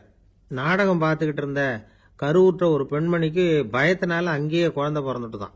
அந்த நிகழ்ச்சிக்கு அப்புறம் இவர் இந்த வேஷம் போடுறப்போலாம் ஜனங்களுக்கு முன்கூட்டியே எச்சரிக்கை கொடுக்க ஆரம்பிச்சிருவாராம். அதாவது அப்படி யாராவது பயப்படுறவங்க இருந்தால் கொஞ்சம் கண்ணை மூடிங்க அல்லது எழுந்திரிச்சு போடுங்கன்னு. நடிப்புன்னா அப்படில இருக்கணும். இந்த காலத்தில் நடிகர் ஒருத்தர் சொன்னார், சார் நான் இந்த நாடகத்தில் நடிக்கிறப்போ முகத்தில் நவரசங்களையும் காட்டி நடித்தேன், உணர்ச்சிகளை எல்லாம் நல்லா காட்டி நடித்தேன். அப்படி இருந்து ஜனங்கள் கல் எடுத்து மேடையில் வீசிவிட்டாங்க சார் அப்படின்னார். நாடகத்தில் உங்களுக்கு என்ன வேஷம் அப்படின்னு கேட்டாங்க. அது செத்து கிடக்கிற பணமாக நடித்தேன் சார் அப்படின்னார். ஒரு காடு, அங்கே புத்தர் அவர் பாட்டுக்கு நடந்து போய்கிட்டே இருக்கிறார். அவருக்கு பின்னாடி ஒரு குரங்கு, அதுவும் தொடர்ந்து வந்துக்கிட்டே இருக்குது. புத்தர் திரும்பி பார்த்தார். குரங்கு அப்படியே குதிச்சு உயர எழும்பி ஒரு கிளையில் போய் உக்காந்துது. ஏன் இப்படி பண்ணுறேன்னு கேட்டார் புத்தர். என்னை சாதாரணமாக நினைக்க வேணாம், நான் மகாமந்தி, என்னால் எல்லாம் முடியும், முடியாதுங்கிற வார்த்தையே என்னுடைய அகராதியில் கிடையாது, என்ன வேணும்னாலும் செய்வேன் அப்படின்னுது. அப்படின்னா ஒரு பந்தயம் வச்சுக்கலாமான்னாரு இவர். ஓ வச்சுக்கலாமேன்னுது. வேற ஒன்றும் இல்லை, இப்போ நீ மேலே எழும்பி அந்த கிளையில் உட்காந்தது மாதிரி அங்கேருந்து தாவி என் உள்ளங்கையில் உட்காரணும், அவ்வளவுதான் அப்படின்னார். அப்படி உட்காந்துட்டா என்ன பரிசு அப்படின்னு கேட்டது அது. சொர்க்கத்தில் இருக்கிற மாமன்னன் மரகத சக்கரவர்த்தியை என்னோட இருக்கும்படியாக கூப்பிட்டுக்கிறேன். அந்த சமயத்தில் அவருடைய அரியணை அங்கே காலியாயிடும், நீ அதில் போய் உட்காந்துக்கலாம். பந்தயத்தில் தோத்துட்டா ஒரு கல்ப காலம் இந்த பூமியில் வாழ வேண்டியிருக்கும், அதுக்கு பிறகுதான் என்கிட்ட வர முடியும், என்ன சொல்ற அப்படின்னார். குரங்குக்கு தாவறது ஒரு பெரிய காரியமா? இது எனக்கு ரொம்ப சாதாரண விஷயம், என்ன இப்பவே தாவட்டுமா அப்படின்னுது. சரின்னு சொல்லி உள்ளங்கையை நீட்டினார். அவருடைய கை தாமரை இலை அளவுக்கு அப்படியே விரிஞ்சுது. குரங்கு சௌரியமா உட்கார்றதுக்காக. குரங்கு தாவறதுக்கு தயாராச்சு. அதுக்கு முன்னாடி ஒரு சின்ன யோசனை அதுக்கு. இந்த கிளையிலிருந்து அந்த கைக்கு தாவறது எனக்கு ரொம்ப அற்பமான ஒரு வேலை, இது ரொம்ப சாதாரணம், என்னுடைய கௌரவத்துக்கு இது சரியா இருக்காது. அதனால நான் என்ன பண்ண போறேன்னா, இங்கிருந்து கிளையிலிருந்து அப்படியே உயர எழும்ப போறேன். எழும்பி மேல் உலகம் போய் அங்க ஒரு சுத்து சுத்திவிட்டு அதுக்கப்புறம் அங்கேருந்து நேரா இந்த கையில உட்கார போறேன் அப்படின்னு நினைச்சது. என்ன யோசிக்கிற அப்படின்னார் புத்தர். ஒண்ணும் இல்லை, இந்த பாயிரம் பார் அப்படின்னு சொல்லி தாவி உயர போயிட்டுது. கொஞ்ச நேரத்தில் வான உலகத்துக்கே போய் சேர்ந்துட்டுது. அங்கே போய் பார்த்தா அங்கே ஒரு 5 பளிங்கு தூண்கள் இளம் சிவப்பு நிறத்தில் நின்றுகிட்டு இருக்குது. குரங்கு நினச்சிக்கிட்டது, புத்தர்கிட்ட போய் இந்த பளிங்கு தூண்களை பார்த்தோம்னு சொன்னால் அப்படியே திகைச்சு போயிடுவார், இந்த தூணில் ஏதாவது அடையாளம் செஞ்சுட்டு போகணும் அப்படின்னு அந்த இடத்துல மிதந்துக்கிட்டே நினச்சிது. உடனே ஒரு தூணில் எழுதிச்சு. என்ன எழுதிச்சுன்னா, ஒரு மகா ஞானி இங்கே வந்துட்டு போகிறார் அப்படின்னு எழுதிச்சு. எழுதிவிட்டு அப்படியே கீழே தாவி புத்தரோட உள்ளங்கையில் உட்காந்துது. எப்படி பார்த்தீங்களா என்னுடைய வேலை? வான உலகத்துக்கே போய் அங்கே இருக்கிற 5 பளிங்கு தூண்களை பார்த்துட்டு அதில் நான் வந்த விவரத்தை எழுதி வச்சுட்டு அதுக்கப்புறம் இங்கே வந்திருக்கிறேன் அப்படின்னுது ரொம்ப பெருமையா. அப்படியா அப்படின்னார் புத்தர். ஆமாம், சந்தேகமாக இருந்தால் வாங்க அழைச்சிட்டு போய் காட்டுறேன் அப்படின்னுது அந்த குரங்கு. அதுக்கு தேவையில்லை, அப்படியே கொஞ்சம் கீழே குனிஞ்சு பார் தெரியும் அப்படின்னார் புத்தர். அங்கே பார்த்தா புத்தரோட உள்ளங்கை தெரிஞ்சுது. நல்லா உத்து பார்த்துது. அவரோட ஒரு விரல்ல அது எழுதிய வாசகம் தெரிஞ்சுது. குரங்கு யோசனை பண்ணிச்சு, அப்படின்னா வானத்தில் நான் பார்த்தது புத்தரோட விரல்களா அப்படின்னு யோசிச்சுது. இதை புரிஞ்சுக்கிட்ட உடனே அந்த குரங்கோட கர்வம் அழிஞ்சு போச்சான். நம்ம மனசு தான் இந்த குரங்கு. மனம்ங்கிறதும் ஆணவம்ங்கிறதும் ஒரு நாணயத்தின் 2 பக்கங்கள். மனம் உள்ளவரை ஆணவமும் இருக்கும். மனம் அழிஞ்சாதான் ஆணவம் அழியும். மனம் அழிய வேண்டும் அப்படின்னு பெரியவங்க சொல்றது இந்த அர்த்தத்தில் தான். நம்ம ஆளுங்க சவால் விடுறதெல்லாம் வேற மாதிரி. ஒருத்தன் ஒரு வாய்க்காலை தாண்டுறேன்னு பந்தயம் கட்டி தாண்ட முடியாம வாய்க்காலில் விழுந்து காலை உடச்சிக்கிட்டு கட்டு போட்டுக்கிட்டு வந்தான். ஏண்டா அப்படின்னு கேட்டாங்க. நான் பந்தயம் கட்டின நேரம் சரியில்லை அப்படின்னா. எப்படிறான்னு கேட்டிருக்காங்க. வாய்க்காலில் தண்ணி இருக்கிற நேரமாக பார்த்து பந்தயம் கட்டியிருக்கணும் அப்படின்னானா. நம்பிக்கை இல்லைன்னா இந்த உலகத்தில் நாம் நடமாடவே முடியாது. அவநம்பிக்கையோடு இருந்துக்கிட்டு இருந்தா என்னைக்கும் அவஸ்தை தான். நாம் நம்புறது நடக்குதோ இல்லையோ அது வேற விஷயம். ஆனால் எதையும் நம்பி தான் நாம் அடி வைக்க வேண்டியிருக்கு. வேற ஒன்றும் வேணாம். ஒரு லாட்ரி சீட்டு வாங்குகிறோம். அது எங்கே நமக்கு விழப்போகுது அப்படிங்கிற அவநம்பிக்கையோடவா வாங்குகிறோம்? பரிசு நமக்கு தான் அப்படிங்கிற நம்பிக்கை உள்ளூர இருக்கிறதுனால தான் அதை வாங்குகிறோம். இருந்தாலும் முடிவு வேற மாதிரி ஆயிடுது. அதுக்காக மனசு சோர்ந்து போகிறதில்ல. அடுத்த மாதமும் சீட்டு வாங்குகிறோம். இந்த நம்பிக்கை தான் மனித வாழ்க்கைக்கு ஆதாரம். ஒரு கடையில் போய் டீ சாப்பிட்றீங்க. அந்த டீ நல்ல டீ தானா, அதில் விஷம் கலந்துருக்குமா அப்படிங்கிற சந்தேகம் வந்துட்டுதுன்னு வச்சுங்க. அதுக்கப்புறம் அதை எப்படி நீங்கள் சாப்பிட முடியும்? நம்பி தான் சாப்பிட்ணும். ரயில் ஒழுங்காக போய் சேருங்கிற நம்பிக்கை இருக்கிறதுனால தான் அதில் ஏறி உட்காடுறோம். லெட்டர் ஒழுங்காக போய் சேருங்கிற நம்பிக்கை இருக்கிறதுனால தான் பெட்டியில் போடுறோம். சரி, நம்ம கதையெல்லாம் நம்மளோட இருக்கட்டும். மனித நம்பிக்கை எந்த அளவுக்கு உறுதியாகவும் அறிவுபூர்வமாகவும் இருக்கணுங்கிறதுக்கு அலெக்சாண்டர் வாழ்க்கையில் நடந்த ஒரு சம்பவத்தை உதாரணமாக சொல்லலாம். இந்த உலகத்தையே ஜெயிக்கணும்னு புறப்பட்டார் அலெக்சாண்டர். ஒரு கட்டத்தில் அவர் சிட்னஸ் நதி கரைக்கு சேர்ந்தார். அந்த சமயத்தில் அவருக்கு கடுமையான நோய் வந்துட்டுது. அவர் கூடவே வந்திருந்த கிரேக்க வைத்தியர்கள் என்னென்னமோ முயற்சியெல்லாம் பண்ணி பார்த்தாங்க. இருந்தாலும் அலெக்சாண்டருக்கு வந்திருக்கிறது என்ன நோய்ங்கிறத அவங்களால கண்டுபிடிக்க முடியல. ஏன்னா அந்த பகுதியில் உள்ளவங்களுக்கு மட்டுமே அதிகமாக வரக்கூடிய ஒரு வினோதமான நோயாக இருந்தது அது. ஆனால் அவர் இருக்கிற இடம் எதிரியோட இடம். பாரசீக மன்னனோட ஆளுகைக்கு உட்பட்ட இடம். என்ன பண்ணுறது அப்படின்னு எல்லாரும் யோசனை பண்ணாங்க. பாரசீக மன்னனோட அரண்மனையில் இருக்கிற வைத்தியர் வந்தால் இந்த நோயை குணப்படுத்தி விடுவார் அப்படின்னு சொன்னாங்க. இருந்தாலும் எதிரியோட நாட்டில் இருக்கிற வைத்தியரை கூப்பிட்டு எப்படி நம்பி வைத்தியம் பார்க்க சொல்கிறது அப்படின்னு சொல்லி எல்லாரும் தயங்கினாங்க. ஆனால் அலெக்சாண்டர் தயங்கலை. பரவாயில்ல, அழைச்சிட்டு வாங்கன்னு விட்டார். உடனே அவரை போய் அழைச்சிட்டு வந்துட்டாங்க. அவர் வந்தார். அலெக்சாண்டர் உடம்பை பரிசோதனை பண்ணி பார்த்தார். சரி, இதை குணப்படுத்தி விடலாம், பயப்பட வேண்டியதில்லை. ஆனால் இதுக்கு ஒரு மூலிகை ரசம் தயார் பண்ணி கொடுக்கணும். நான் போய் அதை தயார் பண்ணிவிட்டு 2 நாளில் திரும்பி வந்துடுறேன் அப்படின்னு சொல்லிவிட்டு போனார் அந்த வைத்தியர். அதே மாதிரி 2 நாளில் திரும்பி வந்தார் மூலிகை ரசத்தோட. இதுக்கு இடையில் அலெக்சாண்டரோட தளபதிகளில் ஒருத்தர் ரகசியமாக ஒரு எச்சரிக்கை கடிதம் கொடுத்து அனுப்பியிருக்கிறான். அதை வாங்கி என்ன விஷயம்னு பார்த்தார். இப்போ உங்ககிட்ட வந்திருக்கிற எதிரி நாட்டு வைத்தியரை நம்பாதீங்க. அவன் கொண்டுகிட்டு வந்திருக்கிற மூலிகை ரசத்தில் விஷம் கலந்துருக்குது அப்படின்னு அதில் எழுதியிருக்கு. அதை பார்த்தார் அலெக்சாண்டர். இருந்தாலும் கொஞ்சம் கூட அலட்டிக்கல. வைத்தியர் கொடுத்த மருந்தை வாங்கி கடகடன்னு குடிச்சுட்டார். குடிச்சுட்டு அதுக்கப்புறம் அந்த கடிதத்தில் இருந்த விஷயத்தை அந்த வைத்தியர்கிட்ட சொன்னார். வைத்தியர் தகைச்சு போயிட்டார். தன் மேலே அலெக்சாண்டர் வச்சிருக்கிற நம்பிக்கையை பார்த்து அவருக்கு ரொம்ப வியப்பு. வைத்தியர் உண்மையிலேயே நல்ல மருந்து தான் கொண்டுகிட்டு கொடுத்துருக்கிறார். அதில் விஷம்லாம் எதுவும் கலக்கலை. அதுக்கப்புறம் அலெக்சாண்டர் அந்த வைத்தியரை பார்த்து சொன்னாராம், நம்பிக்கைங்கிற அச்சாணியை ஆதாரமாக வச்சுக்கிட்டு தான் இந்த உலகம் சுற்றிக்கிட்டு இருக்குது. எனக்கு எதிரியாக இருந்தாலும் பாரசீக மன்னர் ரொம்ப பெரியவர். அப்பேற்பட்ட மன்னருடைய அரண்மனை வைத்தியர் தொழில் நேர்மை இல்லாதவராக இருக்க முடியாது, இருக்க மாட்டார். அப்படி இருந்தால் அவரை அரண்மனை வைத்தியராக வச்சிருக்கவே மாட்டாங்க அப்படின்னு நம்பினேன்.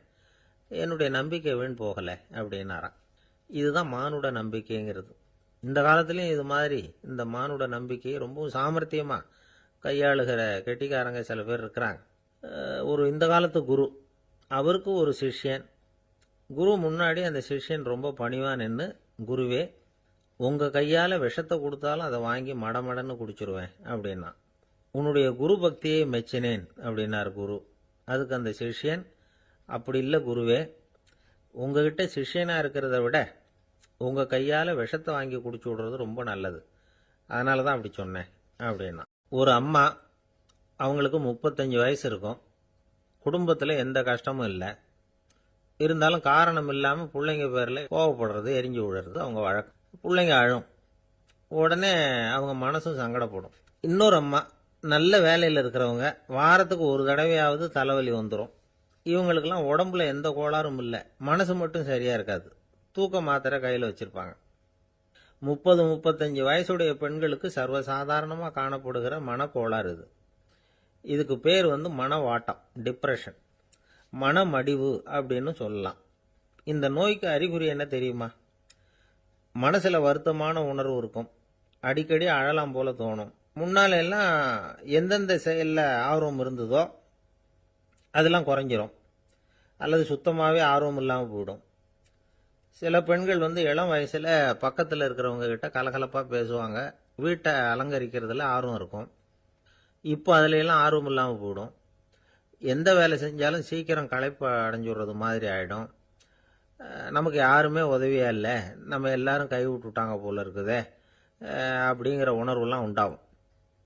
தன்னைத்தானே குறை சொல்லிக்குவாங்க, நாம் தப்பு பண்ணிவிட்டோம் போல இருக்குதே அப்படின்னு தோணும். குற்றம் பண்ணிட்டதா நினச்சி கஷ்டப்படுவாங்க. பசி இருக்காது, தூக்கத்தில் தொந்தரவு இருக்கும், அடிக்கடி செத்து போடலாங்கிற உணர்வு வரும், தற்கொலை பண்ணிக்கலாங்கிற எண்ணம் உண்டாகும். சில பேர் தற்கொலை முயற்சியில் கூட ஈடுபடுவாங்க. சில பேருக்கு பலவிதமான உடல் வலிகள் இருக்கும், பலவீனம் இருக்கும், சீக்கிரமாக களைப்படைஞ்சு போடுவாங்க. இதெல்லாம் மனவாட்ட நோய்க்கான தன்மைகள். இந்த மனவாட்டம், அதாவது டிப்ரெஷனை 2 வகையாக பிரிக்கலாமா. ஒன்று தானாக உண்டாக்கிக்கிறது, இன்னொன்று எதிர் விளைவை உண்டு பண்ணுகிற அல்லது நரம்பு சம்பந்தப்பட்ட டிப்ரெஷன். தானாக உண்டாக்கிக்கிற மனவாட்ட நோய் இருக்கு பாருங்க, அதுக்கு ஏதாவது சூழ்நிலை காரணமாக இருக்கலாம், அல்லது இல்லாமலும் போகலாம். மூளையில் டொப்பாமைன் அல்லது செரட்டோனின் இதோட அளவு குறையும் பொழுது இந்த டிப்ரெஷன் உண்டாகுது.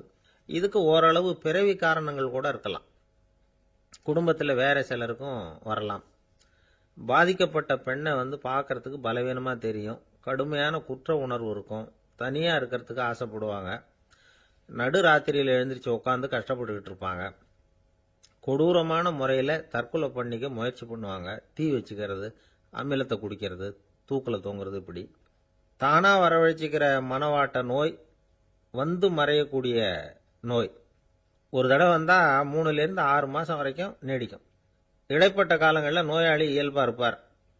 எதிர் விளைவை உண்டு பண்ணுகிற அல்லது நரம்பு சம்பந்தப்பட்ட மனவாட்ட நோய் எப்படின்னா, கணவன் மனைவி, மாமியார் மருமகள், இப்படிப்பட்ட உறவு முறை பிரச்சனைகள், தோல்விகள், எரிச்சல்கள், ஆபீஸ் பிரச்சனை, இப்படிப்பட்ட சூழ்நிலையால் உண்டாகிறது. எல்லாத்துக்கும் மருந்து இருக்குது, மார்க்கம் இருக்குது, கவலைப்பட வேண்டியதில்லை, தைரியமாக இருக்கணும். உளவியல் மருத்துவம் இதுக்கு ரொம்ப உபயோகமாக இருக்கும். சில பெண்களை பாருங்கள், அவங்க எதுக்கும் அலட்டிக்கிறது இல்லை. ஒரு அம்மா அப்படிதான் தன்னுடைய கணவனை அழைச்சிக்கிட்டு ஒரு மனநோய் மருத்துவர்கிட்ட வந்தாங்க. டாக்டர், எங்கள் வீட்டுக்காரர் திடீர்னு ஒரு மாதிரி ஆயிட்டார், வித்தியாசமாக நடந்துகிறார். எப்படின்னா, இவர் தன்னையே ஒரு ஒட்டடை பூச்சியாக நினச்சிக்கிட்டு இருக்கிறார். அப்படி நினச்சிக்கிட்டு தன்னுடைய தலையாலேயே வீட்டில் உள்ள ஒட்டடையெல்லாம் தொடச்சிக்கிட்டு இருக்கிறார் அப்படின்னாங்க. எவ்வளவு நாளாக அப்படி இருக்குதுன்னு கேட்டார் டாக்டர். 1 வாரம் அப்படி இருக்குது அப்படின்னாங்க அந்த அம்மா. அப்படின்னா முன்னாடியே ஏன் அழைச்சிட்டு வரல அப்படின்னு கேட்டார் டாக்டர். வீடு பூரா சுத்தமாகட்டுமேனு பார்த்துக்கிட்டு இருந்தேன் டாக்டர் அப்படின்னாங்களாம் அந்த அம்மா. என்னுடைய நண்பர் ஒருத்தர், அவருக்கு ஜாதகத்தில் நம்பிக்கை உண்டு, அவரே ஜோசியமெல்லாம் பார்ப்பார். என்ன சார் இந்த காலத்தில் இதையெல்லாம் நம்பிக்கிட்டு இருக்கீங்களேன்னு கேட்டா, உங்களுக்கு ஒன்றும் தெரியாது சார், இந்த உலகத்தில் ஒவ்வொருத்தரும் அவங்கவுங்க செய்கிற நல்லது கெட்டதுக்கு தகுந்த பலனை அனுபவிச்சே தீரணும்பார். அது மட்டும் இல்லை, ஒருத்தன் செத்துட்டா கூட அவன் செஞ்ச பாவ புண்ணியங்கள் கூடவே போயிட்டு இருக்கோம்பார். அது எப்படி கூட போவோம் அப்படின்னு குதர்க்கமாக கேட்டால், அதுக்கு அவர் ஒரு கதை சொன்னார். அது ரொம்ப சுவாரஸ்யமாக இருந்தது. ஒரு ஊரில் ஒருத்தர் இருந்தாராம். அவர் ஜோசியம் பார்க்குறதுல ரொம்ப கெட்டிக்காரரு. ஒருத்தருடைய தலைமுடியை மட்டும் அவர்கிட்ட காட்டினா போதும், அதை மட்டும் பார்த்துட்டு அவருடைய ஜாதகத்தையே சொல்லிவிடுவாராம். அப்பேற்பட்ட திறமை. அந்த ஆள் ஒரு சமயம் கன்னியாகுமரி கடற்கரைக்கு போயிருந்திருக்கிறார். அங்கே கரை ஓரமாக ஒரு மண்டை ஓடு கிடந்திருக்கு, அதை எடுத்து பார்த்துருக்கிறார். அந்த மண்டை ஓட்டை வச்சுக்கிட்டே அதோட ஜாதகத்தை அலசியிருக்கிறார். இந்த மண்டை ஓட்டுக்கு உரிய ஆசாமி வாழ்க்கையில் ரொம்ப கஷ்டப்பட்டுருக்கிறான், நிறைய கஷ்டத்தை அனுபவிச்சிருக்கிறான், அது தாங்க முடியாம தான் கடல்ல விழுந்து தற்கொலை பண்ணிட்டு இருக்கான் அப்படிங்கிறத அவர் கணிச்சுட்டார். இருந்தாலும் இந்த மண்டை ஓடு இன்னமும் அனுபவிக்க வேண்டியது பாக்கி இருக்கு அப்படிங்கிறதையும் அவர் உணர்றார். அது சரி, ஒருத்த உயிரோட இருக்கிற வரைக்கும் தானே நல்லது கெட்டதை அனுபவிக்க முடியும். செத்ததுக்கு அப்புறமும் பாக்கி இருக்குன்னா அதை எப்படி அனுபவிக்கிறது? இந்த மண்டை ஓட்டுக்கு இன்னும் கொஞ்சம் பாக்கி இருக்கு அப்படிங்கிறது அவருக்கு புரிஞ்சதே தவிர அதோட அர்த்தம் என்னங்கிறது அவருக்கு சரியா விளங்கல. சரி, இதை இன்னும் கொஞ்சம் விவரமா ஆராய்ச்சி பண்ணி பார்ப்போம் அப்படின்னு நினைச்சுக்கிட்டு அதை தன்னுடைய வீட்டுக்கு எடுத்துட்டு போயிட்டார். அந்த மண்டை ஓட்டை ஒரு பொட்டியில் வச்சு பூட்டினார். தன்னுடைய தனி அறையில் அதை பத்திரமா வச்சுக்கிட்டார். தினமும் ராத்திரி ஆனதும் தன்னுடைய மனைவியை பார்த்து, நீ போய் பூஜை அறையில் தனியாக படுத்துக்கோ அப்படின்னு சொல்லிவிட்டு இவர் ராத்திரி 12 மணிக்கு பொட்டியை திறந்து பார்ப்பார். மண்டை ஓடு அப்படியே இருந்ததே தவிர இன்னும் கொஞ்சம் பாக்கி இருக்குங்கிறதுக்கு அர்த்தம் அவருக்கு விளங்கலை. அந்த மண்டை ஓட்டுக்கு இன்னும் என்ன பாக்கி இருக்க போகுது? இப்படியே ஒரு 10 நாள் போச்சு. அந்த வீட்டம்மாவுக்கு சந்தேகம் வந்துட்டுது. நம்ம வீட்டுக்காரர் நம்மளை தனியாக ஏன் தூங்க சொல்கிறார் அப்படிங்கிற சந்தேகம். உடனே பக்கத்து வீட்டு அம்மா கிட்ட விஷயத்தை சொல்லியிருக்கிறாங்க. அந்த அம்மா உடனே, நீ கவலைப்படாத, நான் கண்டுபிடிச்சி சொல்கிறேன்னு சொல்லிவிட்டாங்களாம். அன்னைக்கு ராத்திரியே ஜன்னல் வழியாக எட்டி பார்த்துருக்குறாங்க. இந்த ஆள் மண்டை ஓட்டை கையில் வச்சுக்கிட்டு அதை திருப்பி திருப்பி அப்படியும் அப்படியும் பார்த்துக்கிட்டு இருந்தது தெரிஞ்சுட்டுது. மறுநாள் காலையில் அவரோட மனைவியை பார்த்தாங்க. ஏம்மா, உன் வீட்டுக்காரருக்கு நீ முதல் மனைவியா 2வது மனைவியா அப்படின்னு கேட்டாங்க. எனக்கு தெரிஞ்ச வரைக்கும் நான் ஒருத்தி தான் அவருடைய மனைவின்னாங்க. அப்படி இல்லை, நீ அவருக்கு 2வது மனைவி. முதல் மனைவியின் மண்டை ஓடு தான் அவர் கையில் இருக்குப்போ, அதை தான் அவர் தினமும் ராத்திரியில் எடுத்து பார்த்துக்கிட்டு இருக்கிறாரு அப்படின்னு விட்டாங்க அந்த அடுத்த வீட்டம்மா. அப்படியா விஷயம்னு சொல்லிவிட்டு கணவன் வீட்டில் இல்லாத நேரமாக பார்த்து அந்த மண்டை ஓட்டை எடுத்து கொண்டாந்து ஒரு உரல்ல போட்டு உலக்கையால் குத்தி நொறுக்க ஆரம்பிச்சுட்டுது அந்த அம்மா. வெளியே போயிருந்த அந்த ஆள் அப்போதான் உள்ளே நுழைஞ்சார். மண்டை ஓடு உலக்கை கிட்ட குத்து வாங்கிட்டு இருக்கு. அது அனுபவிக்க வேண்டியது இன்னும் கொஞ்சம் பாக்கி இருக்கு அப்படிங்கிறதுக்கான அர்த்தம் எனக்கு இப்பதான் புரிஞ்சுதுன்னாராம் அவர். இந்த கதையிலிருந்து நாம இன்னொரு நீதியையும் புரிஞ்சுக்கணும். அதாவது நம்ம வீட்டை பத்தி நமக்கு தெரியாததெல்லாம் அடுத்த வீட்டுக்காரங்களுக்கு நல்லா தெரியும். ஒரு காடு, நல்ல மரம்லாம் செழிச்சு இருந்தது. அப்படிப்பட்ட காட்டில் ஒரு சாது இருந்தார். அவர் எப்படின்னா, எப்பவும் ஒரு மரத்தடியில் உட்காந்துருப்பார். ஏன்னா அவருடைய இருப்பிடமே அதுதான். அவர் என்ன பண்ணுவார், 3 கல் வச்சுருந்தார். செங்கல் மாதிரி இருக்கும், ஆனால் அதை விட கொஞ்சம் பெருசாக இருக்கும். எதுக்கு அந்த 3 கல்லுன்னா, அதுதான் அவருடைய படுக்கை. அதாவது தூங்குறப்ப ஒரு கல்லை தலைக்கு கீழே வச்சுக்குவார், இன்னொரு கல்லை இடுப்புக்கு கீழே வச்சுக்குவார், இன்னொரு கல்லை காலுக்கு கீழே வச்சுக்குவார். உடம்ப அப்படியே ஒரு தகட்டால் மூடிக்குவார். அப்படியே தூங்கி போடுவார். மழை பெய்யுதுன்னு வச்சுங்க, அவர் உடம்பு 3 கல் மேலே இருக்குதா, அதனால் தண்ணி அடியில் ஓடி போடும், உடம்பு நனையாது. மேலே தகடு இருக்கிறதுனால மழையும் உடம்புல படாது. அவர் தூக்கமும் கெடாது, நிம்மதியாக தூங்குவார். பகலில் அந்த 3 கல்லையும் ஒரு சேர ஒரு அடுப்பு மாதிரி வச்சு அது மேலே உட்காந்துக்குவார். அதனால் பாம்பு பூச்சி எதுவும் அவரை தொந்தரவு பண்ணுறதில்ல. அது பாட்டுக்கு நகர்ந்து போயிடும். அவர் பாட்டுக்கு நிம்மதியாக இருப்பார். யாராவது எதையாவது கொண்டுகிட்டு கொடுத்தா அதை வாங்கி சாப்பிடுவார், அவ்வளவுதான். ஒரு நாள் அந்த நாட்டு அரசன் காட்டுக்கு வேட்டையாட வந்தான். அந்த வழியாக வந்தப்போ இந்த சாது படுத்திருக்கிறத பார்த்தான். பரிதாபப்பட்டான். ஐயோ பாவம், இவர் இப்படி இந்த கல் மேலே உடம்ப வச்சுக்கிட்டு தூங்குறாரு, என்ன பாடுபடுவார். இவரை நாம் அரண்மனைக்கு அழைச்சிட்டு போய் சுகமாக நிம்மதியாக இருக்கிறதுக்கு வழி செஞ்சு கொடுப்போம், அது ரொம்ப நல்லாயிருக்கும் அப்படின்னு நினச்சான். அப்படி நினச்சிக்கிட்டே அரண்மனைக்கு வந்துட்டான். அதுக்கப்புறம் ஒரு பல்லக்கையும் 2 சேவகர்களையும் காட்டுக்கு அனுப்பி அந்த சாதுவை மெதுவாக இங்கே அழைச்சிட்டு வந்துடுங்க அப்படின்னு சொல்லி அனுப்பி வச்சான். இவங்க போய் அவர்கிட்ட விவரத்தை சொன்னாங்க. எனக்கு என்னத்துக்கு அரண்மனை வாசம் அப்படின்னார். இருந்தாலும் மன்னர் உத்தரவு, நீங்கள் அவசியம் வரணும் அப்படின்னாங்க இவங்க. சரின்னு சொல்லிவிட்டு வேறு வழி இல்லாமல் புறப்பட்டார். புறப்படும் பொழுது என்ன பண்ணாருன்னா, மறக்காமல் அந்த 3 கல் ஒரு தகடு அதையும் எடுத்து பல்லக்கில் வச்சுக்கிட்டார். என்னத்துக்கு இதையெல்லாம் எடுத்து வைக்கிறாரு அப்படின்னு சொல்லி அவங்க யோசனை பண்ணாங்க. இருந்தாலும் அதை பற்றி ஒன்றும் கேட்கல. பேசாமல் அவரை அழைச்சிட்டு போய் அரண்மனையில் விட்டுட்டாங்க. அரசன் ஓடி வந்தான், வரவேற்றான், அறுசுவை உணவு படைச்சான். அவர் படுக்கிறதுக்கு தங்க கட்டில், பட்டு மெத்தை, இப்படி எல்லாம் ஏற்பாடு பண்ணி வச்சான். இங்கே படுத்து ஓய்வு எடுத்துங்க அப்படின்னு சொல்லிவிட்டு அவன் பாட்டு போயிட்டான். மறுநாள் காலையில் பார்க்குறான், சாது படுத்திருக்கிறார். எப்படி தெரியுமா, அந்த பட்டு மெத்தை மேலே 3 கல்லையும் வச்சு வழக்கம் போலவே அது மேலே படுத்திருக்கிறார். அதுக்கு மேலே தகடு. அரசன் பார்த்துட்டு அதிர்ச்சி ஆயிட்டான். என்ன சுவாமி இப்படி அப்படின்னா, சாது சொன்னார், எனக்கு தேவையும் இல்லை குறையும் இல்லை, எல்லா இடத்துலையும் எனக்கு ஒரே மகிழ்ச்சி தான் அப்படின்னார். மகிழ்ச்சிங்கிறது தங்க கட்டிலேயோ பட்டு மெத்தையிலேயோ இல்லை, அது மனசில் இருக்கிற ஒரு விஷயம். உண்மையான மகிழ்ச்சிக்கு வழி மனப்பக்குவம் அப்படிங்கிறது அந்த அரசனுக்கு புரிஞ்சுதான். இந்த காலத்தில் ஒரு சாமியார், அவரை தேடி ஒரு சீடன் வந்தான். என்னாச்சு தெரியுமா, சுவாமி எனக்கு நிம்மதி வேணும், அதுக்கு என்ன வழின்னு கேட்டான். சாமியார் நிமிர்ந்து பார்த்தார். அப்புறம் சொன்னார், நீ ஏகப்பட்ட பேர்கிட்ட கடன் வாங்கியிருக்கிற, அதையெல்லாம் திருப்பி கொடுத்தாதான் உனக்கு நிம்மதி கிடைக்கும்னார். இவனுக்கு ஆச்சரியம். அது எப்படி சாமி, அவ்வளவு கரெக்டாக நான் கடன் வாங்கினதை கண்டுபிடிச்சிங்க அப்படின்னா. உனக்கு கடன் கொடுத்து சாமியாரா போனதே நான் தான்ப்பா, அதனால தான் இந்த கதிக்கு வந்தேன். என்கிட்டயே நிம்மதிக்கு வழி கேட்குறிய, அதுதான்டா வேதனை அப்படின்னாராம் அவர். ஒரு ஊரில் ஒரு ஆள் இருந்தான். அவனுக்கு ஒரே ஒரு மகள். அவளை நல்ல இடத்துல கட்டி கொடுக்கணும்னு ஆசைப்பட்டான். அதுக்காக மாப்பிள்ளை தேடிட்டு இருந்தான். அவன் கொஞ்சம் வசதியான ஆள், அதனால் நிறைய பேர் வந்தாங்க. இருந்தாலும் ஒரு நல்ல குணமுள்ள மாப்பிள்ளையாக இருக்கணும் அவன் எதிர்பார்த்தான். அப்படி இருக்கணும்னு தொடர்ந்து முயற்சி பண்ணான். கடைசியாக ஒரு 3 பேர் கிடைச்சாங்க. அந்த 3 பேரில் யாரை தேர்ந்தெடுக்கிறது, இதுதான் அவனுக்கு வந்த குழப்பம். இந்த நிலைமையில் ஒரு பெரியவரை தேடி போனான். அவர்கிட்ட தன்னுடைய பிரச்சனையை சொன்னான். அவர் கொஞ்சம் யோசனை பண்ணார். அதுக்கப்புறம் 3 பேரையும் கூப்பிட்டார்.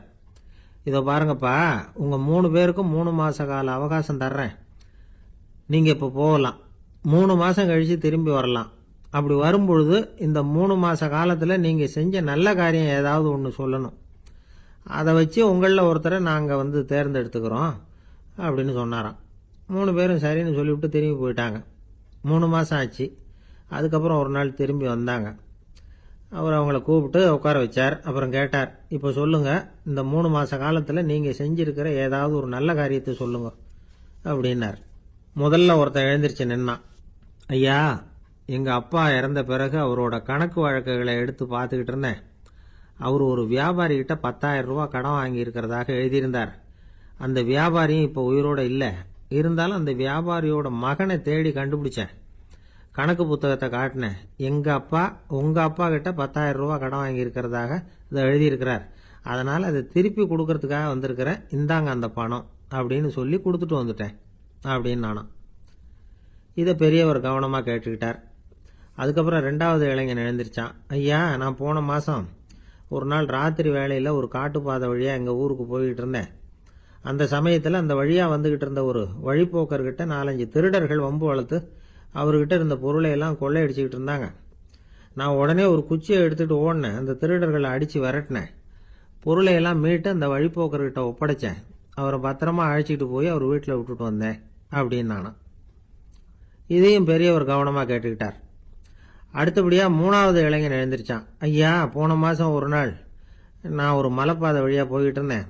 மலைப்பாதை விளிம்பில் ஒரு மதகு கட்டை, அது மேலே ஒரு ஆள் படுத்து தூங்கிட்டு இருந்தான். அந்த பக்கம் தவறி உருண்டு விழுந்திருந்தான்னா அதில் பாதாளம். அது மலையடி வாரத்தில் போய் தான் விழணும், அவ்வளவு பள்ளம். அது தெரியாமல் அவன் பாட்டுக்கு தூங்கிட்டு இருந்தான். நான் உடனே அவன்கிட்ட ஓடி போய் குனிஞ்சு அவன் முகத்தை பார்த்தேன். அப்போ தான் புரிஞ்சுது, அவன் ஏற்கனவே எனக்கு தெரியும். அவனை எனக்கு நிறைய கெடுதல் பண்ணியிருக்கிறான், இடைஞ்சல் கொடுத்தவன். இருந்தாலும் ஐயோ பாவம்னு நினச்சி அவனை எழுப்பி பாதுகாப்பாக வேற ஒரு இடத்துல படுக்க வச்சுட்டு வந்தேன் அப்படின்னு நானும். பெரியவர் இதையும் கேட்டுக்கிட்டார். அதுக்கப்புறம் அவங்க 3 பேரையும் பார்த்து, நீங்கள் போகலாம், நாங்கள் யோசித்து முடிவு பண்ணி உங்களுக்கு சொல்லி அனுப்புகிறோம் அப்படின்னாராம். அந்த இளைஞர்கள் புறப்பட்டு போயிட்டாங்க. அதுக்கப்புறம் அந்த பெண்ணோட அப்பாவை பார்த்து சொன்னார், இந்த 3 பேருமே நல்ல பிள்ளைங்க தான், அதில் ஒன்றும் சந்தேகம் இல்லை. இருந்தாலும் இந்த 3 பேர் செஞ்ச செயல்களையும் ஒப்பிட்டு பார்க்க வேண்டியிருக்கு. முதல் இளைஞன் நேர்மைக்கு எடுத்துக்காட்டாக விளங்குறான். இந்த காலத்தில் இது மாதிரி இளைஞர்களை பார்க்கறது ரொம்ப கஷ்டம்தான். இருந்தாலும் அவன் கடமையை தான் செஞ்சான். 2வது இளைஞன் நல்ல வீரன், தைரியசாலி. ஒரு வீரன் எதை செய்யணுமோ அதைத்தான் இவன் செஞ்சான். இவன் ஒரு லட்சிய மனிதன்.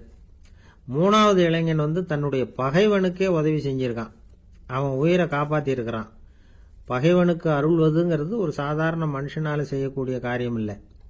பகையை மறக்கிறதும் பகைவனுக்கு அருள்வதும் தெய்வீக பண்புகள்.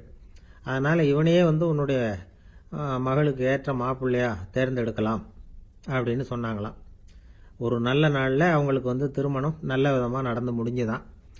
இது சுவாமி சின்மயானந்தர் சொல்லியிருக்கிற ஒரு கதை. இதிலிருந்து நாம் புரிந்து கொள்ள வேண்டிய ஒரு கருத்து, நமக்கு கெடுதல் பண்ணவங்களுக்கும் நாம் நல்லது செய்யணும். ஆனால் நடைமுறையில் அப்படி நம்மளால் செய்ய முடியறதில்ல. அதுதான் சிக்கல். நம்மால் ஒருத்தங்கிட்ட கேட்டேன், ஏண்டா உன்னுடைய பகைவன் ஒருத்தன் அது மாதிரி ஒரு மலைப்பாதை மதகு கட்டையில் படுத்திருந்தா உடனே நீ என்ன நினைப்ப அப்படின்னு கேட்டோம். இது ஒரு அருமையான சந்தர்ப்பம்னு நினைப்பேன் அப்படின்னா. எதுக்குன்னு கேட்டோம். அவனை அந்த பக்கமாக உருட்டி கீழே தள்ளுறதுக்கு அப்படின்னா. துருக்மேனியாவில் அஷ்காபாத் அப்படின்னு ஒரு நகரத்தில் ஒரு புவியியல் விஞ்ஞானி இருந்தார்.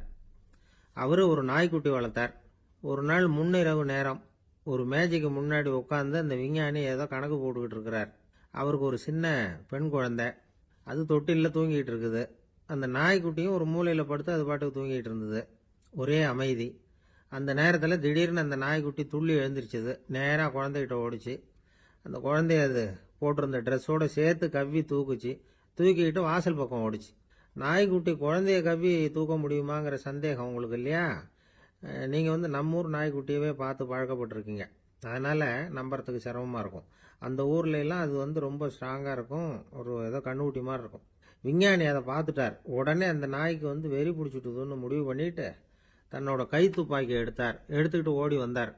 அவர் வெளியில் நாய்க்குட்டி எங்கே அப்படின்னு பார்த்து தேடுறார். அந்த நேரத்தில் அந்த வீடு இடிஞ்சு விழுது. காரணம் பூமி அதிர்ச்சி. இப்படி பூமி அதிர்ச்சி உண்டாக போகுதுங்கிறது அந்த நாய்க்குட்டிக்கு முன்னாடியே தெரிஞ்சு போச்சு. அதுதான் குழந்தைய தூக்கிட்டு வெளியில் ஓடி வந்திருக்குது. அது மூலமாக அந்த குடும்பத்தையே காப்பாற்றி இருக்குது அந்த நாய்க்குட்டி. இந்த சம்பவம் நடக்கிறதுக்கு 3 நாளைக்கு முன்னாடியே சில பிராணிகளுக்கு இப்படி நடக்க போகுதுங்கிறது தெரிஞ்சிருக்குதான். ஆமாம், அந்த நகரத்தில் 3 நாளைக்கு முன்னாடியே பாம்பு, பல்லி இதெல்லாம் அது தங்கியிருந்த வலையை விட்டு வெளியில் ஓடி வந்துட்டுது. அதே மாதிரி அங்கே இருந்த புறாவெல்லாம் பறந்து போயிடுச்சான். இதே மாதிரி யுகோஸ்லோவியாவில் கூட ஒரு நகரம். அங்கே ஒரு நாள் ராத்திரி ஒரு மிருக காட்சி சாலையில் திடீர்னு ஒரு பெரிய கலவரம், கூச்சல், குழப்பம். அங்கே இருந்த கழுதை, புலி, யானை, பறவை எல்லாம் கண்ணாபின்னான்னு கத்த ஆரம்பிச்சுட்டுது. நீர் யானை அதுக்குன்னு போடப்பட்டிருந்த தடுப்பையே தாண்டி குதிச்சு வெளியில் வந்துட்டு தான். மறுநாள் தான் எல்லாருக்கும் விஷயம் புரிஞ்சுது. அடுத்த நாள் காலையில் அங்கே பூமி அதிர்ச்சி உண்டாயிட்டுது. இப்போ பாருங்க, அதாவது மனுஷனை போய் தீர்க்க தரிசி அது இதுன்னு சொல்லிட்டு இருக்கிறோம். இவனை விட அது பரவாயில்லைன்னு தோணுது. அதாவது மிருகங்கள் ஒன்று நடக்க போகுதுங்கிறத முன்னாடியே புரிஞ்சுக்குதே. சரி, இதெல்லாம் எப்படி அது முன்கூட்டி புரிஞ்சுக்குது? அதுதான் படைப்பு ரகசியம். அதை கண்டுபிடிக்கிறதுக்கு தான் மனுஷன் ஆராய்ச்சி பண்ணிட்டு இருக்கிறான். விஞ்ஞானிகளோட ஆராய்ச்சியெல்லாம் ஒரு பக்கம் இருக்கட்டும், வீட்டுக்குள்ளேயே சில ஆராய்ச்சி பண்ணி பாருங்களேன். இப்போ சில யோசனை சொல்லி அதை சோதனை பண்ணி பாருங்க அப்படின்னு ஒருத்தர் சொன்னாராம். அதாவது இப்போ மழை வருமா வராதா அப்படின்னு தெரிஞ்சுக்கணுமா, உடனே ஒரு பூனைக்குட்டி பின்னாடியே மெதுவாக போய் அது என்ன செய்யுதுன்னு கவனித்து பார்க்கணும். பூனைக்குட்டி தன்னோட பாதத்தினால சுகத்தில் அப்படி கீறிக்கிட்டு இருக்கும். அப்படி கீறினா கண்டிப்பாக மழை வரும். சில சமயம் பூனைக்குட்டி அப்படியே மல்லாந்து படுத்துக்கிட்டு பாதத்தை உயர தூக்கும், அப்படியும் இப்படியும் புரளும். இப்படி செஞ்சதுன்னா அன்னைக்கும் மழை இருக்காது. அதனால் முன்னாடி இருந்தது மழை வர்றதுக்கு அறிகுறி, இது மழை இல்லைங்கிறதுக்கு அறிகுறி. பறவைகள், பிராணிகள் இதுகளோட நடவடிக்கைகளை பார்த்துட்டு அதையெல்லாம் அடிப்படையாக வச்சு தான் காலநிலையை கண்டுபிடிக்கிற கருவிகளை கண்டுபிடிச்சிருக்கிறாங்க. வாத்து இருக்குல்ல, சில சமயம் தன்னோட அழகை தன்னோட இறகுகளில் அப்படியே புதைச்சிக்கும். அப்படி செஞ்சால் குளிர்காலம் வரப்போகுதுன்னு அர்த்தம். பருவநிலை குளிராக மாறப்போகுதுங்கிறதுக்கு இதுதான் அறிகுறி. சிட்டுக்குருவி இருக்குதுல்ல, அதெல்லாம் புழுதியில் உழுந்து புரளும். சிறகுகளை படபடன்னு அடிச்சுக்கும். அப்படி செஞ்சால் மழை வரப்போகுதுன்னு அர்த்தம். ஒன்று மட்டும் நாம் நல்லா தெரிஞ்சுக்கணும். இயற்கையின் சீற்றம்னு சொல்கிறோம் இல்லையா, இயற்கை ஏன் நம்ம மேலே கோவப்படுது? இயற்கையை நாம் அனுசரித்து போகிறதில்ல, அதனால் கோவப்படுது. காடுகளை அழிக்கப்படாது, விலங்குகளை கொல்லக்கூடாது, இயற்கை ஏற்படுத்தி வச்சிருக்கிற சமநிலையை கெடுக்கக்கூடாது. அதை புரிஞ்சுக்கிட்டு வாழ்ந்தோம்னா பூமியும் நடுங்காது, நாமளும் நடுங்க வேண்டிய அவசியம் இருக்காது. ஒருத்தர் இருந்தார், சாராய கடைக்கு போனாராம், நிறைய சாப்பிட்டார். அப்புறம் சொன்னார், இது ரொம்ப அற்புதமான சரக்கு போல இருக்கு. உள்ளே போன உடனே இந்த பூமியே நடுங்கிறது மாதிரி இருக்கு எனக்கு அப்படின்னாராம். இதுக்கு கடைக்காரர் சொல்லியிருக்கார், நீங்கள் சாப்பிட்டது வெறும் பச்சை தண்ணி தாங்க, இப்போ ஏற்பட்டிருக்கிறது நிஜம் பூமி அதிர்ச்சி அப்படின்னாராம். ஒரு நீதிமன்றம், அங்கே ஒரு கொலை வழக்கு சம்பந்தமாக விசாரணை நடந்துகிட்டு இருக்குது. அந்த வழக்கறிஞர் ரொம்ப தீவிரமாக வாதாடிக்கிட்டு இருக்கிறார். தன்னுடைய கட்சிக்காரர் நிரபராதிங்கிறது அவருக்கு நல்லா தெரியும். அதனால தான் அவர் சார்பாக வாதாடுறதுக்கே ஒத்துக்கிட்டார். அப்படி அவர் மும்முரமாக வாதாடிக்கிட்டு இருக்கிற சமயத்தில் அவசரமாக தந்தி ஒன்று சேர்ந்தது. அதை வாங்கி படித்து பார்த்தார். அதுக்கப்புறம் அதை மடித்து தன்னுடைய கோட்டு பையில் வச்சுக்கிட்டு தொடர்ந்து வாதாட ஆரம்பிச்சிட்டார். பேசி முடித்தார். அதுக்கப்புறம் அங்கே கோர்ட்டில் இருந்த சக வக்கீல்கள் அவர்கிட்ட வந்தாங்க. தந்தி ஒன்று வந்ததே, என்ன விஷயம் அப்படின்னு விசாரிச்சாங்களாம். அப்போ அவர் சொல்லியிருக்கிறார், ஊர்ல சிகிச்சைக்காக போயிருந்த என்னுடைய மனைவி இறந்து போனதா தந்தி வந்திருக்குது அப்படின்னாராம். மற்ற வக்கீல்களுக்கு அதிர்ச்சி. என்னங்க இது, மனைவி இறந்ததை விட கேஸ் முக்கியமா உங்களுக்கு அப்படின்னு கேட்டிருக்கிறாங்க. இறந்து போன என் மனைவி மறுபடியும் திரும்பி வர போறதில்ல. ஆனா என்னுடைய கட்சிக்காரர் ஒரு கொலை வழக்கில் மாட்டிக்கிட்டார். அவரும் நிரபராதி. அவர் உசுரை நான் காப்பாற்ற வேணாமா? இதுதான் என்னுடைய கடமை அப்படின்னாராம். இப்படி இவர் சொன்னதும் எல்லாரும் அப்படியே திகைச்சு போய் நின்னுட்டாங்களாம். சரி, கடமைக்கு முக்கியத்துவம் கொடுத்த அந்த வழக்கறிஞர் யார் தெரியுமா? அவர் தான் இரும்பு மனிதர் சர்தார் வல்லபாய் பட்டேல். குஜராத் மாநிலத்தில் 1875 அக்டோபர் 31 அன்றைக்கு ஜாவேரி பாய் அப்படிங்கிறவருக்கு 4வது பிள்ளையா அவர் பிறந்தாராம். இந்த ஜாவேரி பாய் யார் தெரியுமா? ஜான்சி ராணி லட்சுமி பாய் போர் படையில ஒரு வீரரா பணிபுரிஞ்சவர். இளம் வயசுல வல்லபாய் படேல் ரொம்ப சிரமப்பட்டு படிச்சிருக்கார். விடாமுயற்சி வெற்றியை கொடுத்தது. கல்லூரியிலையும் காலடி வச்சார். அதுக்கப்புறம் வக்கீல் பட்டத்தையும் வாங்கினார். பிரிட்டிஷ் ஆட்சி நடந்துகிட்டு இருந்த சமயம் குஜராத்தை சேர்ந்த பர்டோலி தாலுகாவில் விவசாயிகள் மேல அரசாங்கம் திடீர்னு நில வரியை வசதி விட்டுதான். ஏழை விவசாயிகள் ரொம்ப கஷ்டப்பட்டிருக்காங்க. அரசாங்கம் வரி செலுத்தாத விவசாயிகளின் நிலங்களை எல்லாம் ஜப்தி செஞ்சுதான். அரசாங்கத்தை எதிர்க்கிறவங்களையெல்லாம் கைது பண்ணி சிறையில் அடைச்சுட்டாங்களாம். சில பேர் வீடு வாசல் ஆடு மாட்டையெல்லாம் விற்று கூட வரி கட்ட வேண்டிய நிலைமைக்கு ஆளாயிட்டாங்க. வழக்கறிஞர் வல்லபாய் படேல் நில வரியை உடனே ரத்து பண்ணணும் அப்படின்னு பம்பாய் கவர்னருக்கு ஒரு கடிதம் எழுதினார். எந்த பலனும் இல்லை. உடனே எல்லா விவசாயிகளையும் அணி திரட்டினார். அதுக்கு தானே தலைமை தாங்கினார். சத்தியாகிரகம் நடத்தினார். அந்த பகுதியில் எந்த வேலையும் நடக்கல. வேற வழி இல்லை. ஆட்சியாளர்கள் உடனே வரியை ரத்து பண்ணாங்க. சிறையில் இருந்தவங்களெல்லாம் வெளில விட்டாங்க. 1928 ஆகஸ்ட் 6 சர்க்காருக்கும் விவசாயிகளுக்கும் இடையில ஒரு உடன்பாடு ஏற்பட்டது. அதுக்கப்புறம் தான் நிலைமை சரியா போச்சான். வல்லபாய் படேலின் பொது சேவையை பாராட்டின பொதுமக்கள் அவருக்கு சர்தார் அப்படிங்கிற பட்டத்தை கொடுத்தாங்களாம். சர்தார்னா தலைவர் அல்லது தளபதினு அர்த்தம். இரும்பு மனிதர்னு இவருக்கு பேரு. இருந்தாலும் நகைச்சுவை உணர்வும் இவருக்கு நிறைய உண்டு. ஒரு தடவை ஒரு பத்திரிகை நிருபர் வந்திருக்கார். சர்தார் பட்டேல் கிட்ட அவருக்கு பிடிச்ச பண்பாடு கலாச்சாரம் எது அப்படின்னு கேட்கணும்னு ஆசை. அதனால அவரை பார்த்து கேட்டாராம், ஏங்க உங்களுக்கு பிடிச்ச கல்ச்சர் எது அப்படின்னு கேட்டிருக்கார். இதுக்கு சர்தார் பட்டேல் சொன்ன பதில் என்ன தெரியுமா? எனக்கு பிடிச்ச கல்ச்சர் அக்ரிகல்ச்சர் அப்படின்னு. காதுங்கிறது எப்பவும் திறந்தே இருக்கக்கூடிய ஒண்ணுதானே. சில பேர் பேசிக்கிட்டே இருப்பாங்க, நாமும் கேட்டுக்கிட்டே தான் இருப்போம். அவர் என்ன சொன்னாரு திருப்பி சொல்லு அப்படின்னு சொன்னா சொல்ல தெரியாது. காது சரியா கேட்டாலும் நாம பேசுறத மற்றவங்க சரியா கேட்கறாங்களா அப்படிங்கிறது சந்தேகம்தான். இந்த சந்தர்ப்பத்தில் ஒரு உண்மையை நாம புரிஞ்சுக்கணும். அதாவது என்னன்னா, கேட்பதுங்கிறது வேற, கவனிக்கிறதுங்கிறது வேற. அதாவது கேட்கறதுன்னா அது ஹியரிங், கவனிக்கிறது அப்படின்னா அது லிசனிங். கேட்கறதுங்கிறது தன்னிச்சையா நடக்கக்கூடிய ஒரு செயல். இப்போ ஒரு சாலையில நடந்து போயிட்டு இருக்கிறோம். எவ்வளவோ சத்தம் நம்ம காதல விழுந்துகிட்டு இருக்கு. கார் போற சத்தம் கேட்குது, பறவை ஒரு மரத்துல இருந்து கத்துது, அந்த சத்தம் கேட்குது. இப்படி நிறைய காதல விழுந்துகிட்டு இருக்கு. ஆனா கவனிக்கிறதுங்கிறது எப்படின்னா, நம்ம முழு மனசை செலுத்தி உன்னிப்பா கேட்கறது. எத்தனையோ சத்தத்துக்கு நடுவுல தன்னுடைய குழந்தை அழற சத்தத்தை தாய் தெரிஞ்சுக்க முடியுது இல்லையா? அது மாதிரி விவரம் தெரிஞ்சவங்க எல்லாம் என்ன சொல்றாங்கன்னா, கவனித்தல் அதாவது லிசனிங் அப்படிங்கிற செயல்ல 3 அம்சங்கள் இருக்கிறதாக சொல்றாங்க. அது என்ன 3 அம்சங்கள் அப்படின்னா, முதல்ல காதால கேட்கறது, இது முதல் அம்சம். ரெண்டாவது என்னன்னா கேட்டதை புரிஞ்சுக்கிறது. மூணாவது என்னன்னா என்ன புரிஞ்சுக்கிட்டோம்ங்கிறத தெரிவிக்கிறது, ஃபீட்பேக் அப்படின்னு சொல்றமே. அது ஒரு ஆசிரியர் வகுப்புல பாடம் நடத்திக்கிட்டு இருக்கிறார். வெறுமனே கேட்கிற குழந்தை ஒரு காதால வாங்கி இன்னொரு காதால விட்டுடும். அதாவது கேட்கிற குழந்தை அப்படி செய்யும். ஆனா கவனிக்கிற குழந்தை கேட்டதை புரிஞ்சுக்கும். என்ன புரிஞ்சுக்கிட்டேன்னு கேட்டா பதில் சொல்லும். இதுதான் கேட்கறதுக்கும் கவனிக்கிறதுக்கும் உள்ள வித்தியாசம். ஒரு புள்ளி விவர கணக்கு என்ன சொல்லுது தெரியுமா? ஒரு மனிதன் எழுதுறது மூலமா 6% அறிவை பெருக்கிக்கிறானா, எழுதுறது மூலமா. படிக்கிறது மூலமா 19% அறிவை பெருக்கிக்கிறானா. பேசுறது மூலமா 30% அறிவை பெருக்கிக் கொள்ளுகிறான் அப்படின்னு சொல்றாங்க.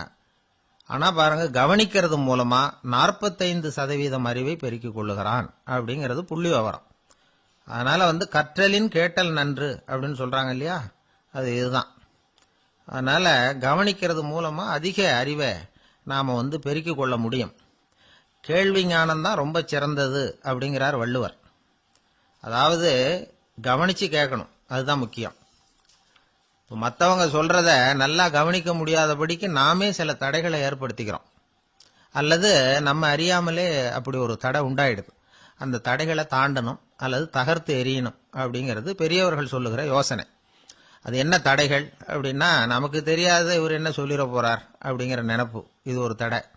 சொல்லி முடிக்கிறதுக்கு முன்னாடியே குறுக்க பேசுறது, மனசு அங்கேயும் இங்கேயும் அலையிறது, இதெல்லாம் தான் தடைகள். ஆசிரியர் பாடம் நடத்துறார் அப்படின்னா மாணவர்கள் அக்கறையா கவனிக்கணும், அப்பதான் பரீட்சையில பாஸ் ஆக முடியும். வீட்டுக்குள்ள கணவன் சொல்றத மனைவி கவனிச்சு கேட்கணும், மனைவி சொல்றத கணவன் கவனிச்சு கேட்கணும், இல்லைன்னா குழப்பமாயிடும். ஒரு அம்மா கோயிலுக்கு போனாங்க, சேலையில ஒரு முடிச்சு போட்டிருந்தாங்க. எதுக்கு சேலையில முடிச்சு போட்டு வச்சிருக்கிறீங்க அப்படின்னு கேட்டாங்க. எங்க வீட்டுக்காரர் ஒரு கடிதத்தை மறக்காம தபால் போட்டியில போட்டுணும்னு சொன்னார், ஞாபகத்துக்காக முடிச்சு போட்டு வச்சிருக்கிறேன் அப்படின்னாங்க. கடிதத்தை பெட்டியில போட்டுட்டீங்களா அப்படின்னு கேட்டாங்க. அது எப்படிங்க முடியும், அவர் கடிதத்தை என்கிட்ட கொடுக்க மறந்துட்டாரே அப்படின்னாங்களாம். அதனால மறக்கப்படாதுன்னு நினைச்சுக்கிட்டே மறந்து விடுறது, இப்படி ஒரு வாழ்க்கை. அதனால வாழ்க்கையில நமக்கு இருக்கிறது செவிச்செல்வம் ரொம்ப முக்கியமானது. நிறைய கேட்கணும், சொல்றதை விட கேட்கணும், கேட்கறதை விட முக்கியம் கவனிக்கிறது. அப்படி கவனிக்கிறது மூலமா நம்முடைய வாழ்க்கையில வெற்றி பெறணும். ஆளை கண்டா ஏன் இப்படி முகத்தை திருப்பிக்கிட்டு வர்றீங்க அப்படின்னு கேட்டார் ஒருத்தர் நண்பர்கிட்ட. எலெக்ஷன்ல அவன் எதிர்த்து நின்னவன் சார், என்ன அவன்கிட்ட நமக்கு என்ன பேச்சுவார்த்தை அப்படின்னாராம் ரொம்ப கோபமா இவர். சரி, அந்த ஆள் யாருன்னு கேட்டேன். என் கூட பிறந்த தம்பி தான் சார் அப்படின்னார் அந்த கோபம் குறையாமல். அதாவது நம்ம ஊர் நிலவரம் இப்படி, அதாவது அண்ணனும் தம்பியும் எதிர்த்து நிற்பாங்க தேர்தலில், ஒருத்தர் கண்டா பேசிக்கிறது இல்லை. ஆனா இங்கிலாந்துல எப்படி தெரியுமா, அங்க ஒரே மேடையில போட்டி போடுற 2 வேட்பாளர்களும் பேசுவாங்களாம், பட்டிமன்றம் மாதிரி. ஒருத்தர் முதல்ல எழுந்திருப்பார், நான் இந்த தேர்தலில் வெற்றி பெற்றால் என்னென்ன செய்வேன் அப்படின்னு சொல்லிவிட்டு உட்காருவார். அதுக்கப்புறம் அடுத்தவர் எழுந்திருப்பார், அவரு சொல்லுவார், நான் வெற்றி பெற்றா இந்த மக்களுக்கு என்னென்ன செய்வேன், இந்த நாட்டுக்கு என்னென்ன செய்வேன் அப்படிங்கறத சொல்லிவிட்டு உட்காருவார். 2 பேரும் ஒரே மேடையில பேசுவாங்க. மக்கள் 2 பேர் பேச்சையும் கேட்டுக்கிட்டு ஒரு முடிவுக்கு வருவாங்க. இதுதான் அங்க உள்ள பழக்கம். இங்க அப்படி இல்லை. இங்க ஒருத்தர் பார்த்தாவே முகத்தை திருப்பிக்கிறது. ஒரு தடவை இது மாதிரி ஒரு கூட்டம் நடந்துகிட்டு இருக்கு, அங்க வெளிநாட்டுல தான். நேரத்துக்கு சரியா ஒரு வேட்பாளர் வந்து சேரல. இது இங்கிலாந்துல நடந்த நிகழ்ச்சி. அப்புறம் என்ன ஆச்சுன்னா, ஒருத்தர் வந்துட்டாரு, இன்னொருத்தர் வந்து சேரல. அப்புறம் உடனே அந்த ஒருத்தர் வந்தவர் பேச ஆரம்பிச்சிட்டார். அதாவது அந்த இன்னொருத்தர் சார்பாவே பேசிட்டாராம். அதாவது அவர் வரல, நான் அவரு சார்பா நான் பேசிடுறேன். அதாவது அவர் ஜெயிச்சுட்டா அவர் என்னென்ன செய்வார் இந்த நாட்டுக்கு அப்படின்னு சொல்லி அவர் பக்கத்துல உள்ள நியாயத்தை எடுத்து இவரே சொல்லிட்டாராம். இப்படிலாம் அங்க நடந்துதான். இது எப்பேற்பட்ட தேர்தல் பண்பாடு பாருங்க. அதனால இன்னொரு விஷயம், இப்ப இங்கிலாந்துல எல்லாம் ஓட்டு கேட்கறப்ப வெற்றியா தோல்வியாங்கிறத ஓரளவுக்கு யூகிச்சுடலாமா. இப்போ ஒரு வேட்பாளர் ஒரு வீட்டுக்கு முன்னாடி போய் நின்று எனக்கு ஓட்டு போடுங்கன்னு கேட்கிறாருன்னு வச்சுங்களேன், அதுக்கு என்ன பார்த்து செய்யறோம், போயிட்டு வாங்க அப்படின்னு சில வீடுகள்ல வாசல்ல நின்னே சொல்லி அனுப்பிச்சிருவாங்களாம். வேற சில வீடுகள்ல எப்படின்னா வேட்பாளரை வீட்டுக்குள்ள கூப்பிட்டு காபி சாப்பிட சொல்லி உபசரிச்சு அதுக்கப்புறம் அனுப்பி வைக்கிறது வழக்கமா. இதுல எந்த வீட்டு ஓட்டு நிச்சயம் தெரியுமா? வாசல்ல நின்னே வழி அனுப்பி வச்சுடுறாங்க பாருங்க, அவங்க ஓட்டு நிச்சயம். உள்ள கூப்பிட்டு காப்பி கொடுத்து அனுப்புறாங்க பாருங்க, அவங்க ஓட்டு நிச்சயம் இல்லையா. சரி, அப்புறம் ஏன் அந்த உபசரிப்பு அப்படின்னு கேட்டா அதுக்கு ஒரு காரணத்தை சொல்றாங்க. அதாவது அது ஒரு அனுதாபத்தை தெரிவிக்கிற முறையா. ஐயோ பாவம், நாம இவருக்கு ஓட்டு தான் போட போறதில்ல, எதையாவது செய்வோம், காப்பியாவது சாப்பிட்டு போகட்டும் அப்படிங்கிற எண்ணமா. இப்படி அந்த ஒரு பழக்கம். ஆக அந்த ஊர்ல நிறைய காப்பி சாப்பிடணும்னு ஒருத்தர் ஆசைப்பட்டா தேர்தலில் தோத்து போறதுக்கு தயாரா இருக்கணும். ஒரு சமயம் ஒரு ஊர்ல தேர்தல் நடந்துதான். ஒரு தொகுதியில நின்று தோத்து போன ஒருத்தர் கையில ஒரு துப்பாக்கியோட ஊருக்குள்ள சுத்திக்கிட்டு இருந்தாராம். ஒரு போலீஸ்காரர் அவரை பார்த்துட்டு சந்தேகப்பட்டிருக்கார். அதனால அவரை தடுத்து நிறுத்தி, என்ன இது துப்பாக்கியோட சுத்துறீங்களேன்னு விசாரிச்சிருக்கார். இதுக்கு அவர் சொன்னாராம், சார் இந்த தொகுதியில மொத்தம் 1,00,000 வாக்காளர்கள், அதுல எனக்கு 10,000 பேர் மட்டும்தான் எனக்கு ஓட்டு போட்டிருக்கிறாங்க. அப்படின்னா எனக்கு வேண்டாதவங்க இந்த தொகுதியில 90,000 பேர் இருக்கிறாங்கன்னு அர்த்தம். இப்படி ஒரு சூழ்நிலையில நான் என்னுடைய பாதுகாப்புக்கு ஆயுதம் இல்லாம நடமாடலாமா அப்படின்னு கேட்டாராம். எவ்வளவு எச்சரிக்கை பாருங்க. நம்ம ஊர்ல சில பேர் ஓட்டு கேட்கிற விதமே தனி. ஒருத்தர் ரொம்ப சாமர்த்தியமா ஓட்டு கேட்பாராம். அவர் எப்படின்னா, ஒரு வீட்டுக்கு போறாருன்னு வச்சுங்களேன், அந்த நேரம் அந்த வீட்டுக்காரரு என்ன செஞ்சுக்கிட்டு இருக்கிறாரோ அதே வேலையை இவரும் கொஞ்ச நேரம் செய்வாராம், அவருக்கு ஒத்தாசையா. அதுக்கப்புறம் மெதுவா பேச்சு கொடுப்பார், ஓட்டு கேட்பார், இது மாதிரி எலெக்ஷன்ல நிக்கிறேன் கவனிக்கணும்னு. அது மாதிரி ஒரு தடவை அவர் போனப்ப அங்க அவர் என்ன பண்ணிட்டு இருக்காரு, வீட்டுக்கு பின்னாடி மாட்டு கொட்டையில பால் கறந்துகிட்டு இருக்காரு ஒரு பசுமாட்டுக்கிட்ட. அந்த வீட்டுல இவர் ஓட்டு கேட்க போனவர் இவர் ஓடி போய் இன்னொரு சொம்பை எடுத்துக்கிட்டு அதே மாட்டுக்கு இன்னொரு பக்கம் போய் உட்காந்துக்கிட்டு இவரும் பால் கறக்க ஆரம்பிச்சிட்டார். எதிர உட்காந்துட்டு இருக்காரு இவர் இந்த பக்கம் உட்காந்துருக்காரு. கீழே கொஞ்சம் குனிஞ்சு பார்த்தா ஒருத்தர் முகத்தை ஒருத்தர் பார்க்கலாம். கொஞ்ச நேரம் ஆனதுக்கு அப்புறம் இவர் மெதுவா அவர்கிட்ட பேச்சு கொடுத்தாராம், இது மாதிரி நான் எலெக்ஷன்ல நிக்கிறேன், நீங்க ஓட்டு போடணும், அதுக்காக தான் வந்தேன்.